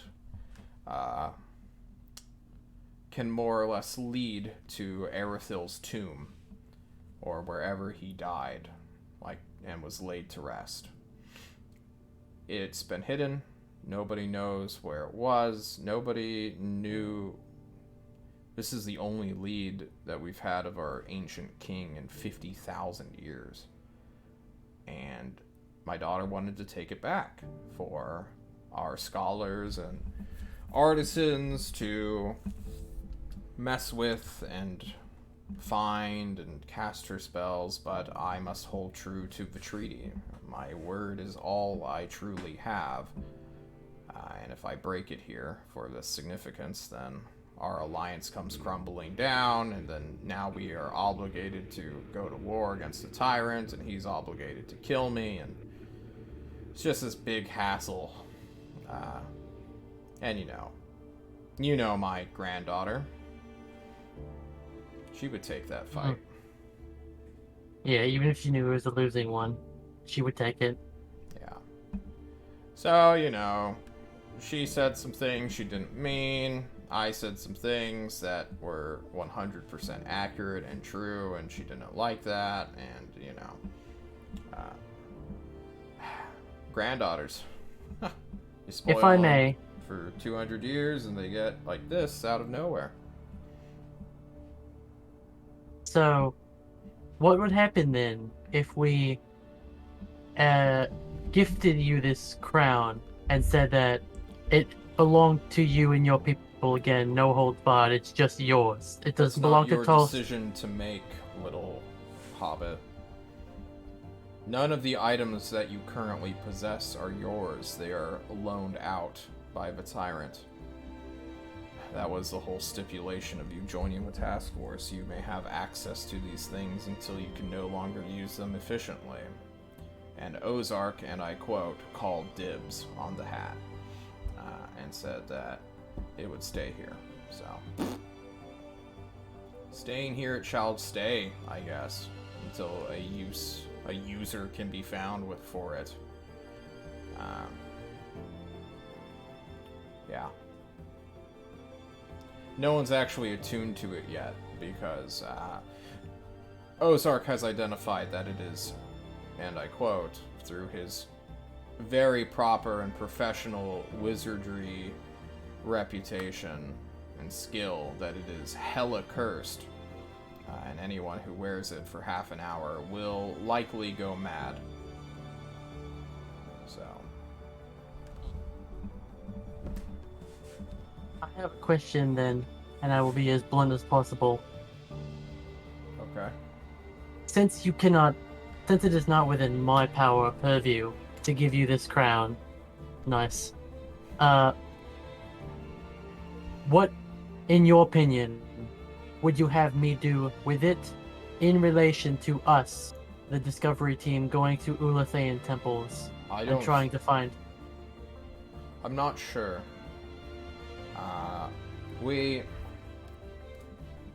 Ozark doesn't trust us for good reason. You'll need to speak to him. Because he's the one who casted Legend Lore. And he told us all he wanted. All that was important to us, as he says. You know wizards, how they keep their secrets. I don't even know if he'll let you take it out of the vault. That's how powerful this thing is. This isn't for normal use.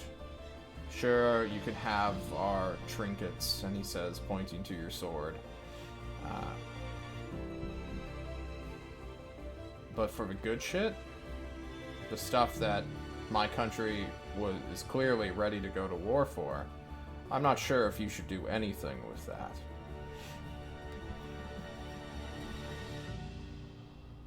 Understood. I appreciate your opinion, as obviously, although we are not we are allies of circumstance, but I like to think that as part of a member who is currently looking into your people's history, I like to treat you and all of the artifacts related to your people's history with as much respect as possible. If you can manage that, I will be most appreciative. Don't break my swords, please, or at least my ancestors' swords. I will try my very best not to. Also, if you wanted one silvered, you should have come to me. Whoever did this did an okay job, but I could have done better. I will keep that whenever I need a regular non-Ulathaean sword silvered.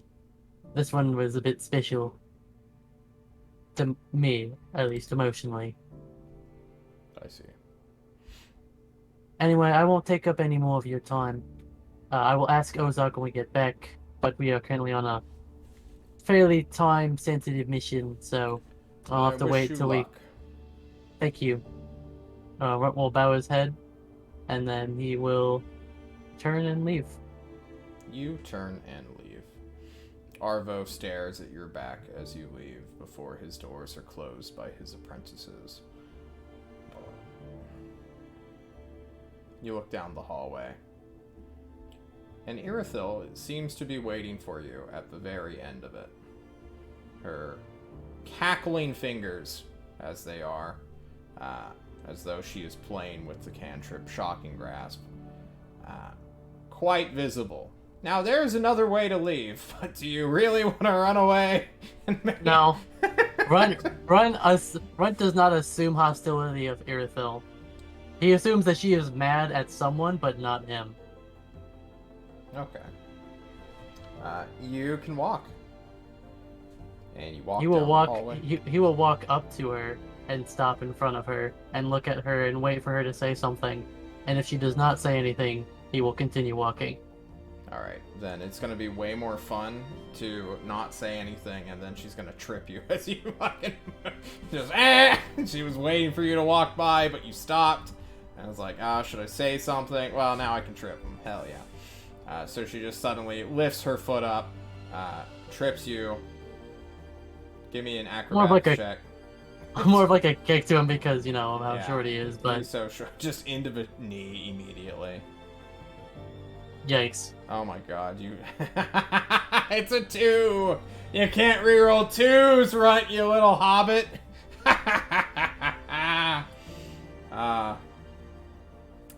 Look. Guys, I get it. I gotta take my wins when I can. Let's be honest here. He always rerolls ones. It sucks. I get so much better. I'm not spiteful, I swear. Irithyll looks to you, Runt, as you fall to the ground, and she lets off a scoff. And makes a comment about that evil laugh. Fuck, what did she say? Temur distracted me. To think that my grandfather would leave my ancient heirlooms with you bumbling fools is a mystery I will never solve, Runt. Runt will just kind of lay down after he's been tripped. Just like, first he's going like, wait, why did she do that? It's so I thought petty. she liked me. It's so fucking Yeah, like petty. I thought out of everyone in our group, he thought she actually like disliked him the least. So that's kind of like caught him off guard. And as he hears her say these words, he'll just kind of look up and like a confused face like, I'm not sure what you mean. She lowers herself down, not all the way, but leans over you. Her eyes glistening with the lightning magic that she so seems bound by, in a way. And she tells you, point blank to your face, I hate all of you people so much. You are idiots who get yourselves killed. You are people who are wasting my time and my grandfather's. And now, due to the greed of you Southerners, my people's ancient tombs, hallowed grounds, and religious sites are being defiled. She looks to where your sword is. You are desecrating monuments to heroes. And now I am forced to give away my ancient kings, the only lead to where he rests, so that we may venerate him, to people who will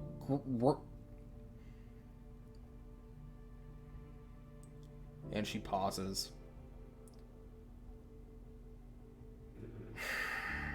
I hate you, Runt. I hate all of you. And if it were up to me, we would destroy you all in a shower of lightning. And then she stands up, or to her full height, does a heel turn, and is going to find out where Pyrozine's next character is to kill him prematurely for correcting me in my speech.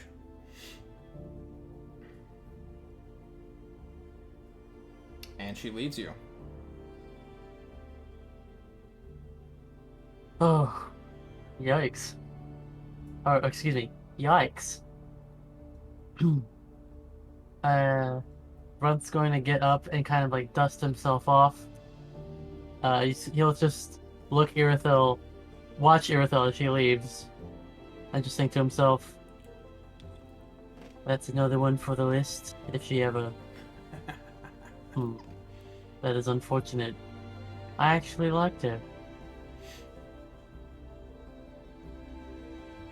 He will think to himself about how he thought of the one noble cause he could have done to offset any misdeeds was to help the Ulatheans, and he thought this entire time he had been helping them in reclaiming lost relics and reclaiming ancient history. But now he sees what he's doing for what it truly is. Bettering himself and only himself. And as he stands up and finishes dusting himself off, he will smile widely and say, in a loud enough tone for other people to hear, but knowing no one else is around, he will simply say, more for me. And he will walk to rejoin the rest of the group. Indeed. More for you, Runt. Give me a perception check, Ron. Okay.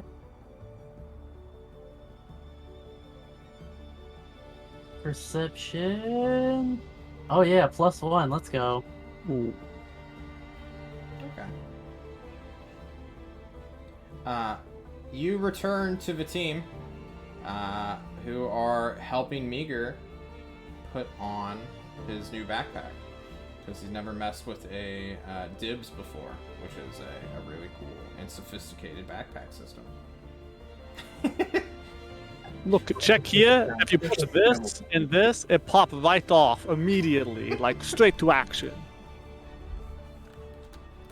Oh, you muted. All right. Are you sure it's not upside down? It feels like it's upside down. No, you're just a weak baby. Yeah, how strong is Marvel? What's your strength score? Covered? Decent.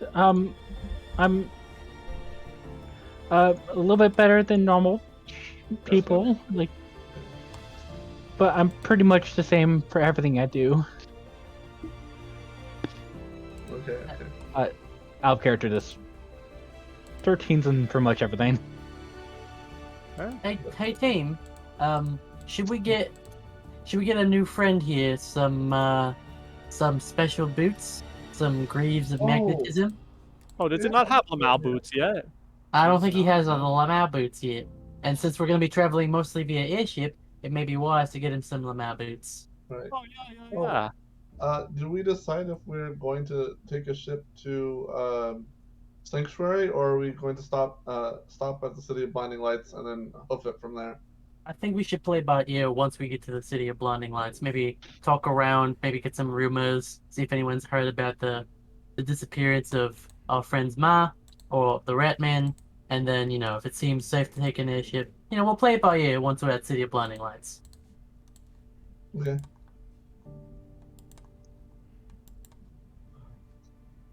Sorry. Can we get him some Lamau boots?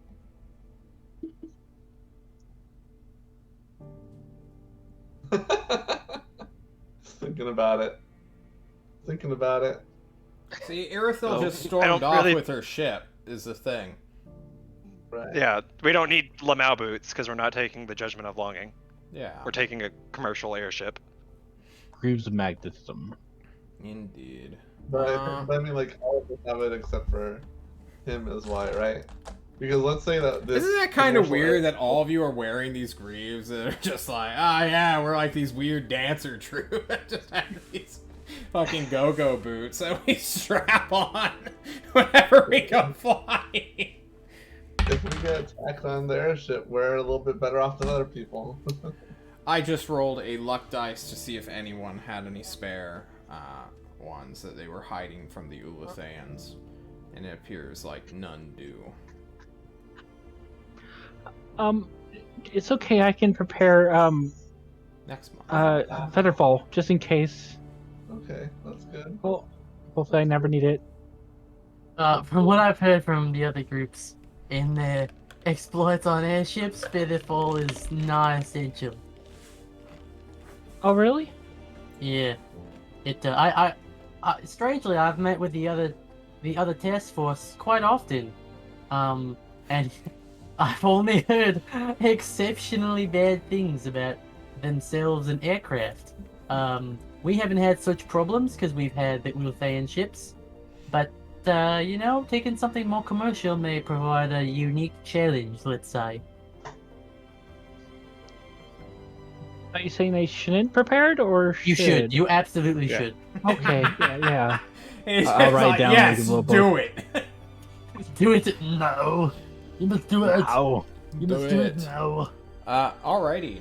You guys can head down into Tulsa proper, go to the airship terminal, and find out when the next flight is. It should be sometime today, but let's find out when. Where's my dice? Oh shit. Runt will also inform the team that we're not getting that crown back. It's apparently deemed extremely cursed and will probably destroy us if we wear it for too long. Aw. The next flight leaves at 3 a.m. Tomorrow morning. It's going to be a red-eye, it looks like, to Toraturv, and from there, they will resupply for a day, and then hang out in the Forge of Alvin, and then from there go to the City of Blinding Lights. Sounds good to me. Yeah. All right. So, last minute roleplay we can do before we head on out to the airship. Meager would try to like build up the courage to approach either Zero or Nav, whoever is seemed to be most like approachable. Probably Zero. What's it supposed to mean? Kushim's pretty approachable, I think. Well, because apparently they feel angry about towards me, but I didn't know why. Yeah. Then they didn't want to go fishing with me, so I'm. Did I do something wrong about? We said we were going fishing, but Yeah, you never showed up. What do you mean? Me and Nav, we went fishing. Great time. You were there. I thought we were going to wait till I see if I can get my spells ready, so that we can be prepared.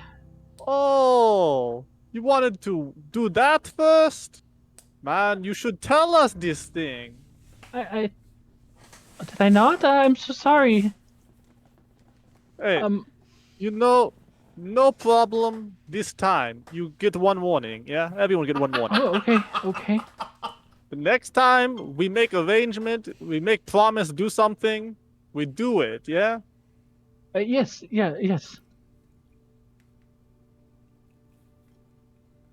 You should go talk to Nav too. He's Okay. pretty boy does not like to be stood up. He's. Yeah. Okay. Yeah. Definitely. Hopefully, I didn't ruin the relationship between us already. Oh no.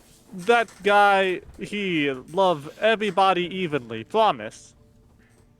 Okay. Yeah. Definitely. Thank you.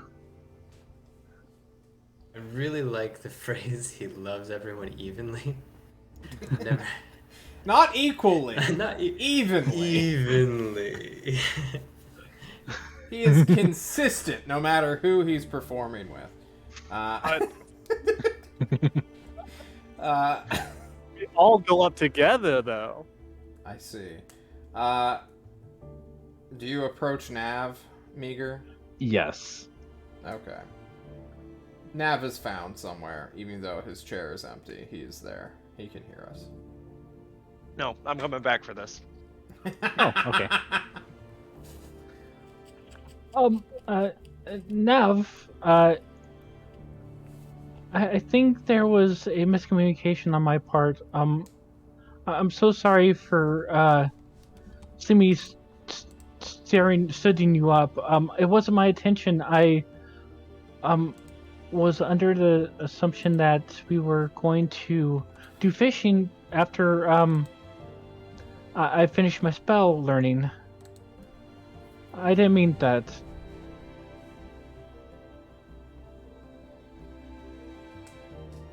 You know, I want to be pissed about it, but like the tyrant is sometimes an asshole, and he just takes away all the things that I'm pissed about, so I can't be pissed about it. But I haven't forgotten. It's not a great way to prove you're not an asshole after I specifically... You know, I don't ever wish that people aren't assholes, because when people are assholes, I can be an asshole back, but now I can't be an asshole without feeling bad. So you gotta make it up to me. Yes, anything. Cool. We won't do it now, but when we get back from saving your mom, me and you are gonna have a special visit to Irithyll. Okay. Sound good? Okay. Yeah.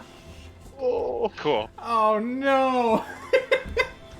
Alright, buddy, let's go. And I'm gonna like clap him on the shoulder and walk off. Alright.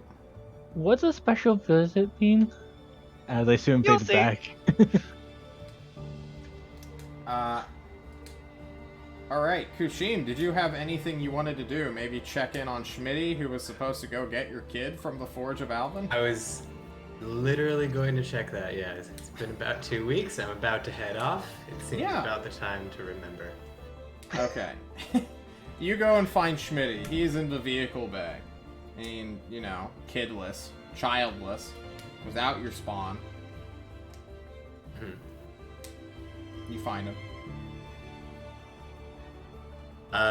Okay, so I remember his smell. Very bad at faces, but very good at smells.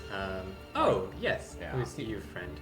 He smells like Old Spice and motorcade. And Yep. it's like, oh, Kushim, how's it going, man? Hello, friend. Were you able to give that message? I was, yeah. I got it into courier. I even got a response. Oh, good. What was the response? Do you want to read it yourself? I know it's illegal. I'm sorry. I just went full snap. Talk like this. I thought he was more southern. It's illegal to How go you through doing, people's brother? mail, and it wasn't addressed to me. It just says my parent on it. So here you go, Bo. He says, handing it to you. Thank you, friend. It's I'll covered open in it. oil, but just splotches of it. No problem. Do you open it? Oh yeah, I open it. You open it up, and it is a. Oh, hang on. I'm now blanking on this term.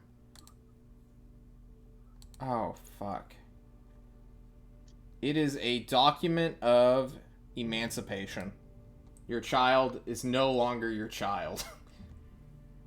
They have filed it with the Forge of Alvin, explained their circumstances, and now he is a citizen. Well, they are a citizen of the Forge of Alvin.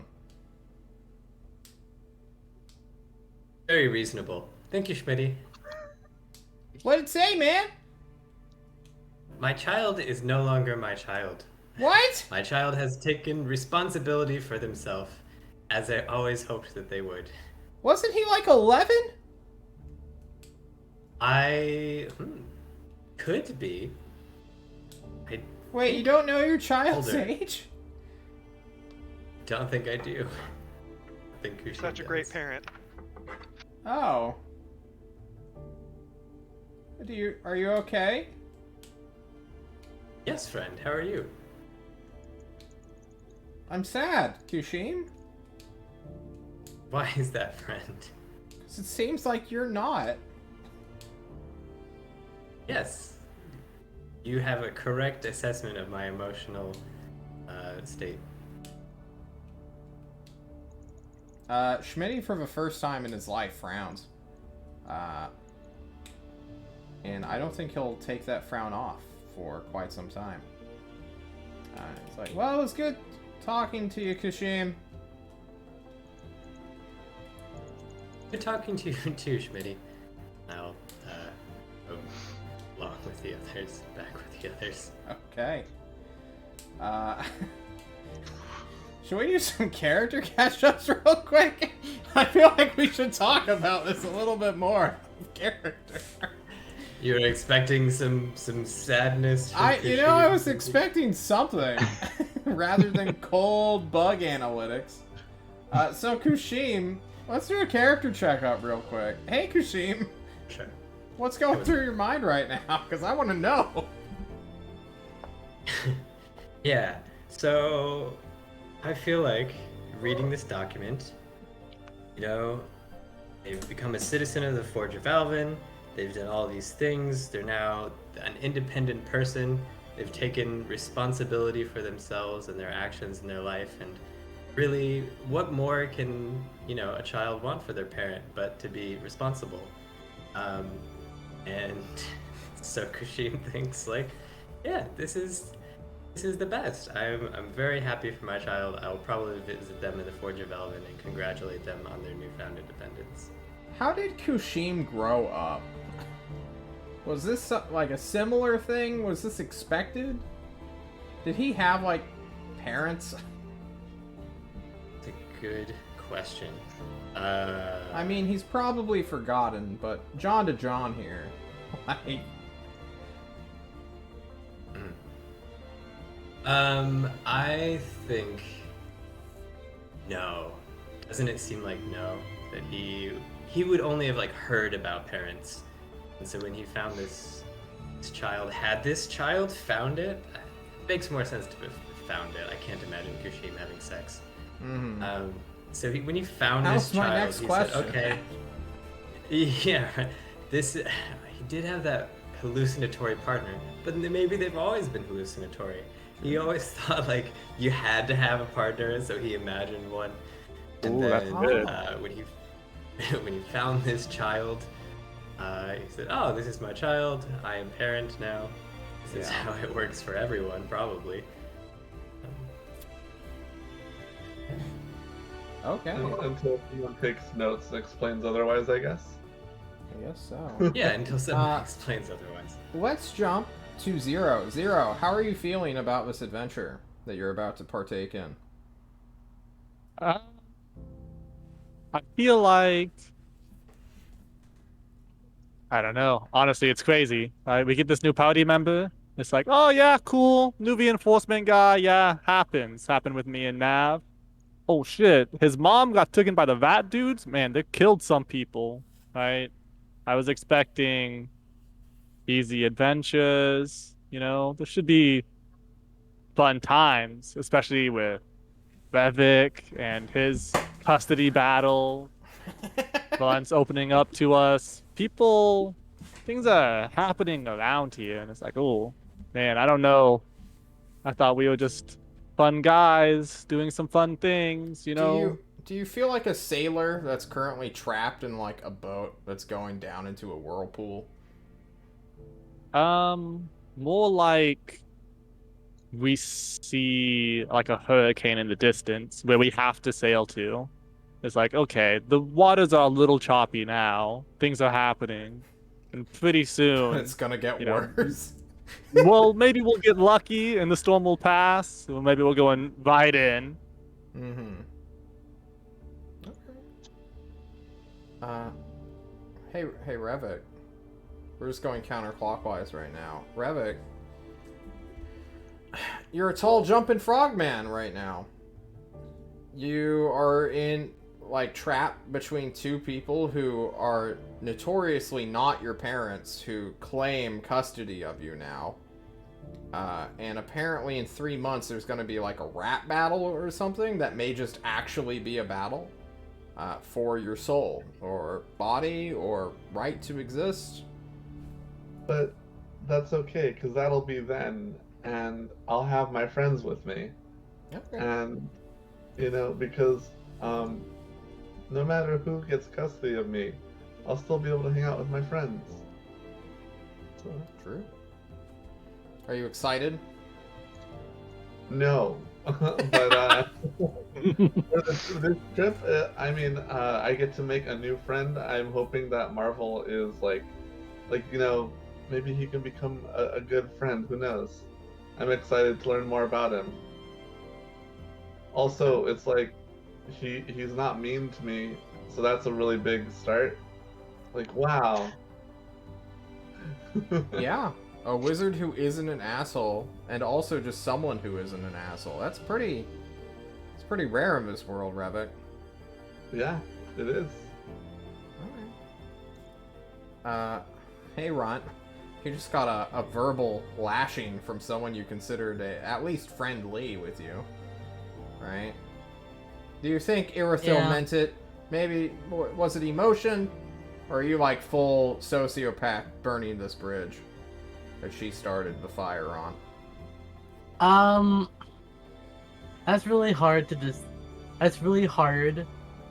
kind of decide right now. It's more of like, the way that I view it is, it's a wooden bridge with but it's reinforced by metal. So like, it's right now there's a spark. Irithyll lit a spark, and if she lights more sparks, it's gonna burn the bridge. But right now the bridge is fine. So basically, he's in between the deciding. He's for the first time very, very, very unsure of himself and what to do and what to think. So he's defaulting to his basic instincts, which, having grown up in Maelstrom and having grown up a thief, his basic instincts are self-enrichment and self-preservation. So when he said more for me, that's more of like, all right, if this is how you feel, and I've been trying to help you and like all of your people with all these stuff, then like fuck it. If you just see me as this person you're gonna hate for doing this thing that I was already doing, then I'm just gonna not give a shit about you or your people, or at least the one like all the Ulathans who treat me like shit. I'm also going to treat like shit. If that's how this is gonna be. If I started helping you, and if it turns out my help isn't considered help, then so be it. But he's still kind of like he's not like against all Ulathans. Like what Irithel said is more of just a right now. That's an Irithel thing, and if other Ulathans are like that, then he will classify them as similar to her. But right now he sees like there's Arvo and Arvo style Ulathans, and there's Irithel and Irithel style Ulathans. That's currently what's going through his. What are Arvo style Ulathans? So he sees Arvo as a well-tempered Ozark. Like Ozark, if he was less of an asshole, still kind of an asshole, but he's an asshole because he's lived for so long and has a reason to do it. Like for the same reason that Ozark's probably an asshole, but also Arvo's assholiness, I guess, is tempered by either whether it be his limitation of speech because of his body or just how he speaks. He is less outgoing about how rude he is, and therefore he's less manic. A matter less of manic. tone. it's literally like how forward are you in your like, I guess smugness is really the only way I can put it. The less smug you are outwardly, the better and more positive reception Run's gonna give you, because he's been dealing with people like that his entire life. Yeah. Especially with the people who almost killed him in Maelstrom at the very beginning of his adventures. Your best It's friend, also Gerard. yeah. So that's kind of how he feels like. He feels like Arvo at least understands that he has the best intentions, even if it's like obviously comes to this weird thing of like, yeah, this huge amazing artifact for their people isn't like accessible to them because of this pact that they made. But he's trying to like Run is willing to build the bridge that Irithel is then trying to burn, I guess is the way that I view it. So he's trying to build the bridge with Arvo, but then he sees Irithel as like he's willing to burn it with Irithel if she keeps pushing it. Does Runt see himself as a bridge builder? Not particularly, but it's unique. Okay. It's unique. It's the unique in the circumstances of the Ulathans are ancient, powerful, and are on his side for the moment. And that's the unique difference, is that there are tons of people who are powerful and tons of people who are ancient. Most of them are likely to kill him. But for the first time, Destry kind of cemented this. They are on his side and willing to save his life. For now. And that's enough for him to want to try and build bridges. Because he doesn't have a lot of people he can do that with. And he will really, because of that like self-interest, he wants to build bridges with people more powerful than himself. So, Okay. that's where it comes from. Nav. You made a new friend. You hugged it out with Tyrant. What was that like, first of all? Did you expect that? Like, this world leader of a 20-year-old just to fucking break down and cry? No, that was really weird. And, like, coming from the Tyrant, like, so if somebody did that, like, in the wild, I feel like Nav would be able to, like, keep his himbo-ness and brush it off, right? Hmm. But coming from the Tyrant, What's the Nav wild? is now... Oh, I'm worried. Nav is now, he's like legit, like concerned. Like, after this mission, Nav's plan, after recovery, is to just, like, try to get the tyrant to go out for a drink. Or, like, be his friend, I guess? Oh, shit. Well done. That I would categorize what happened with the tyrant today as like a character turning point. Oh. Is that because you respect this guy so much? Or, like, what's the motivation for the sudden turn? Or maybe slight pivot? Not respect. Not that he doesn't respect him, but I think it was more just like it's the eye opener of like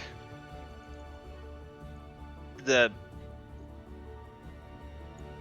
there's a phrase or a saying for it, but like there's more to a man than his legend, or like every legend is also a man or a person type of situation, and that was like the eye opener, especially given like I feel like it's also a realization of like how young he is and the fact that he's that grown. And he was that grown for a purpose, and then he rebelled from his purpose or was freed from it and became his own thing or whatever. Yeah. There's lots of mystery surrounding this creature. Perhaps no more so than Meander himself, though. The biggest mystery of all, who just sort of came into everybody's lives just now. So, Orion, the player, what we do during these moments is, if you could not tell already, is I just ask you what you think about your character. We call them, you know, character question. I forget what we actually call them. They have a name. Hiccups.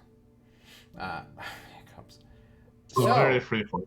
You can basically just tell me things about how your character's doing, so we can get that aired. So how is Meander? What is... Not Meander, fuck, I want to call him Meander now, because he's just meandering through my mind. Meager. Yeah. Meager, thank you, sorry. He's a meager wizard. Yes, it seems to appear. He still calls his mother Mommy, even though he's a 35-year-old man, so that's interesting. What else? What is his take on his new allies, his new friends, and the suddenness of, like, we're going to go save your mother now? Well, he knows the importance of the potion, so he's not like ignorant in that regard, but he definitely feels that these people that the tyrant, which is a almost godlike being that did this giant things, are now just caring about and group hugging these individuals, and now he's a part of it. He's kind of overwhelmed. Yeah. Definitely. And he underestimated how important these people were. And he thought, oh, I'm just going to join these people. People don't... These are hunters in the city. They're really big people, and these aren't hunters. I should be fine. But then they treat buddy with the tyrants, and now, oh shoot, I should probably watch out for myself. You are in very strange waters, indeed, Meager. Yes.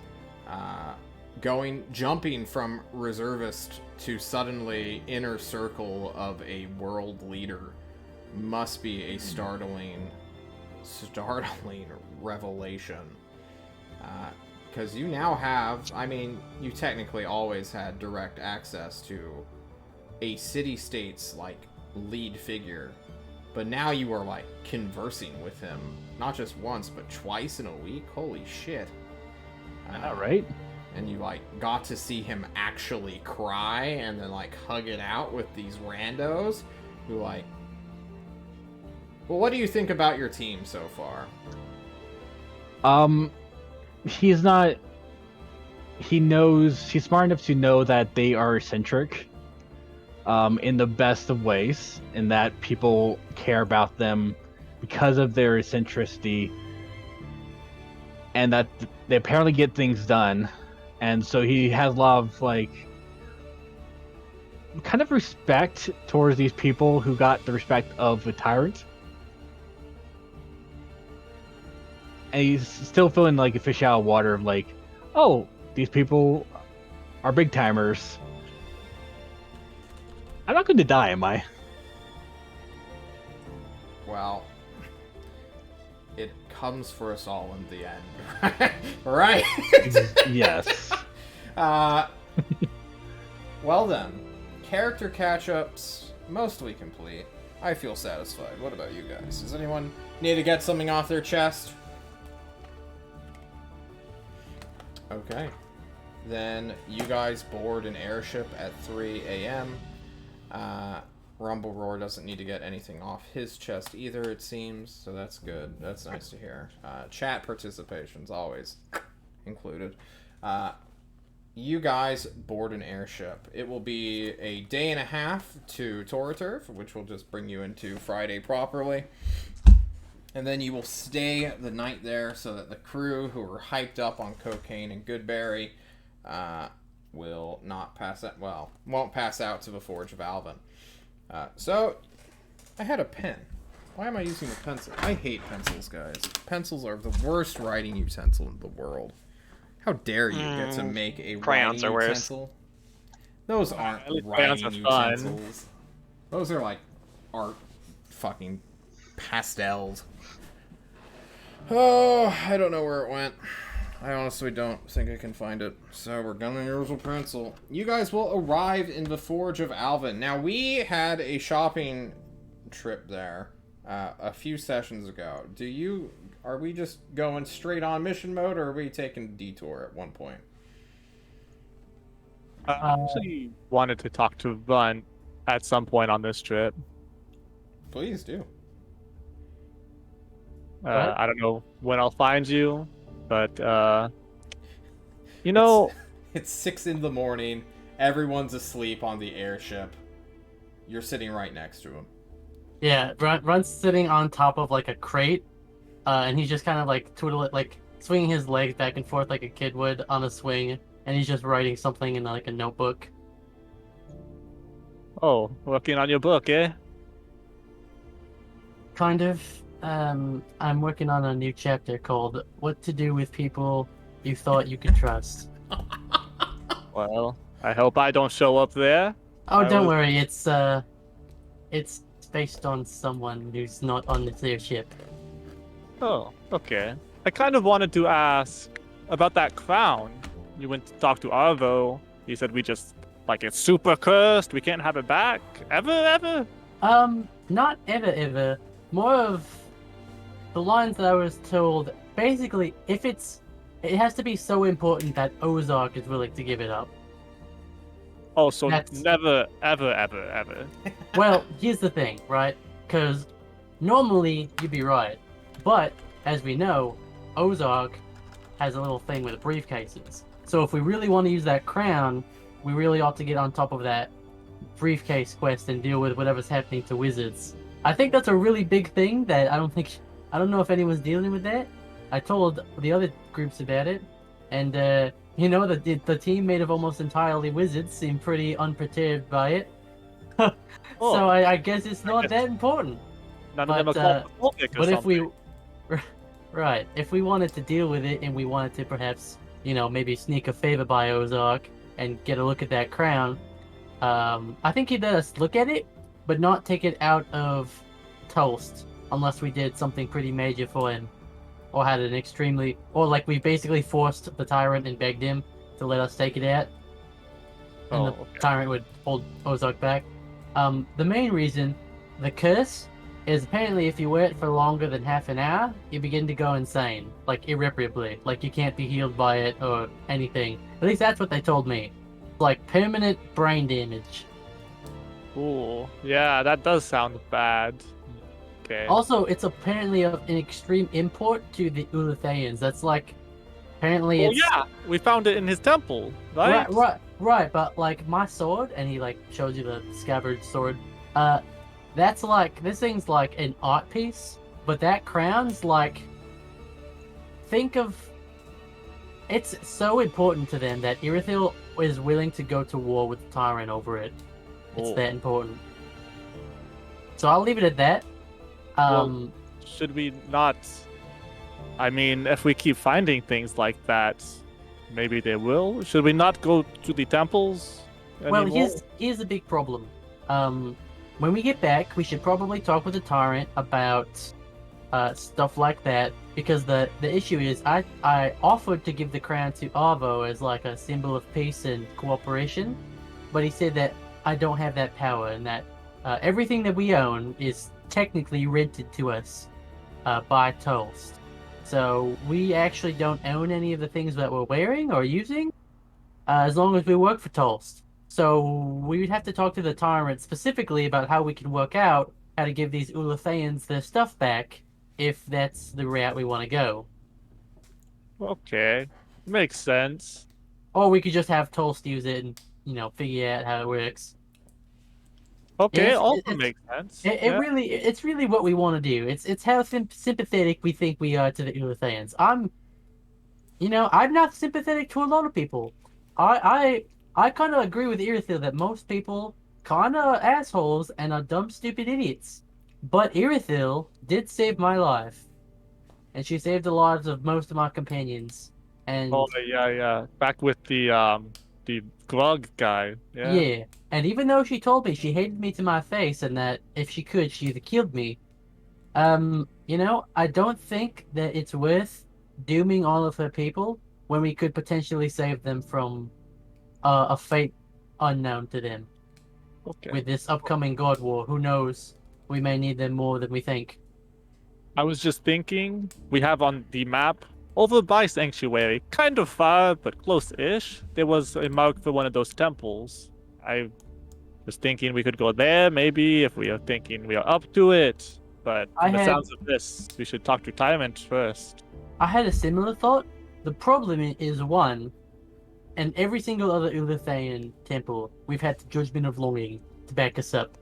Second, we are currently on a rescue mission, and even if it was successful, we would then have to decide, alright, how are we getting this lady back to Tulst, while then also going into a dangerous Ulathayan temple that may have spirit beasts surrounding it.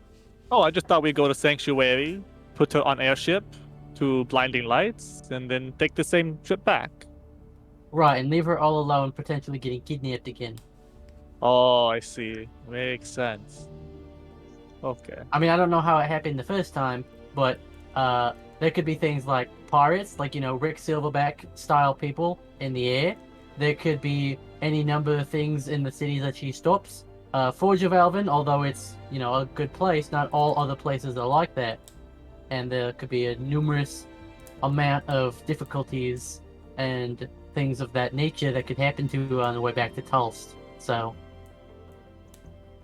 Okay. a lot of variables that we may not want to gamble on, if we're being honest. You think things through all the time. I like that.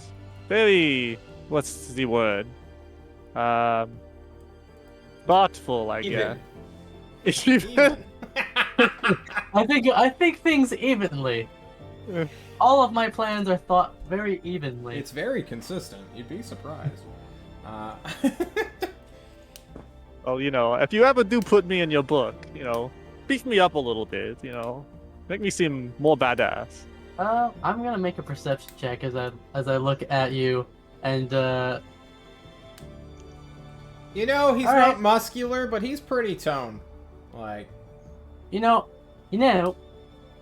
may not be the biggest cat around, but I wouldn't say you're the fattest one either. He says, as with a smile on his face. Runt, You you know- literally went to like the 1920s. You're not the biggest cat in town, eh? See? Does So, anyone want to I stop like in the Forge of Alvin for shot? Oh, did I misread? I thought you guys were done. I'll shut the fuck up. No, yeah, I was just gonna say I like this chat. It's good. Okay, cool. Does the Forge of Alvin have anything special? Potentially. The Forge of Alvin, unlike Tolst, is a real economy. Rather than playing with play money, they actually exchange gold.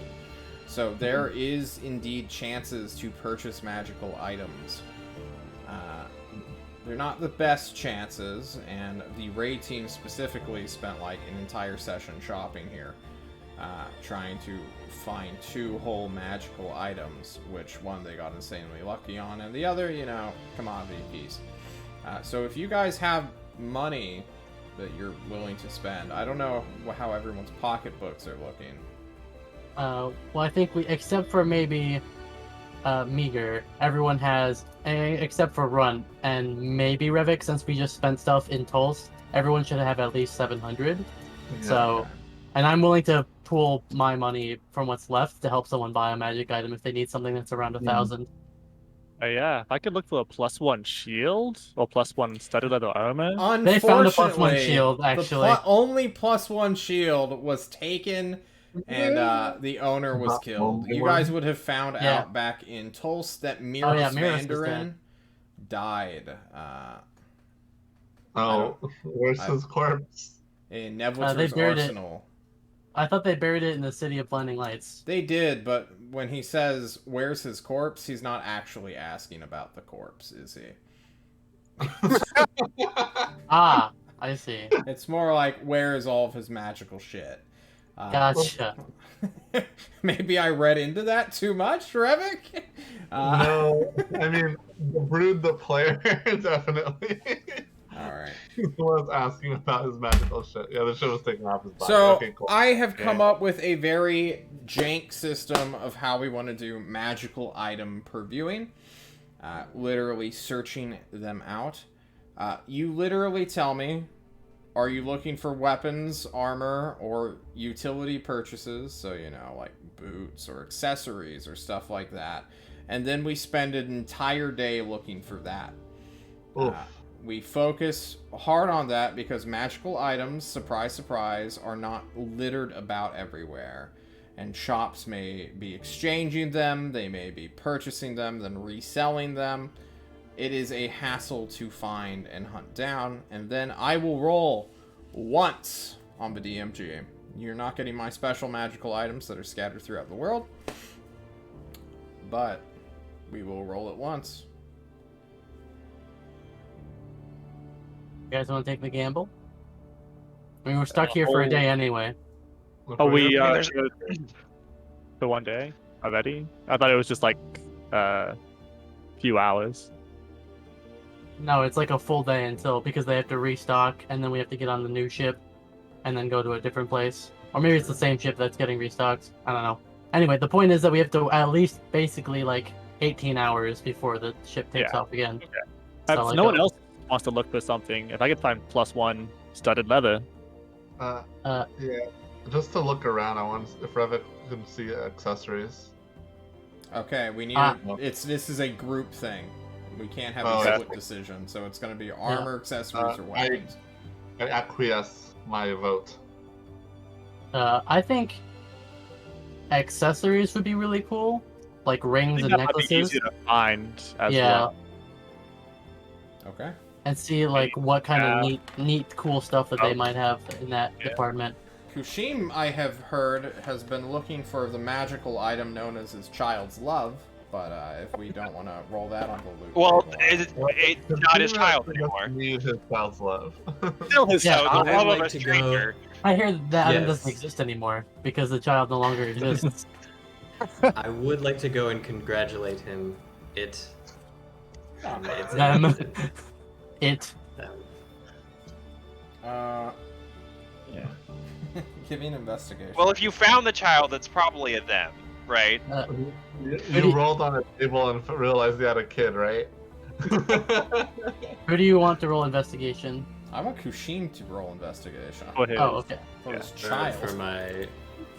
Well, I'm gonna go back. I mean, I would go back to the place where we were staying. Yeah, this is part of the investigation check. Okie dokie. Okay. To see if you remember. It's been a while. You've been gone for like slightly over. I am a mappy, buggy person. Okay, fair. I'll still do it. You keep I your love maps this. on rocks. You Dude, can't and I have them remember- all. Come on. Just hundreds you of know. pounds of rocks. You go to Elijah Oak, who can point you in the right direction. One of his sculptures was stolen by a bunch of Xenoth worshippers. I think you were there for that, actually.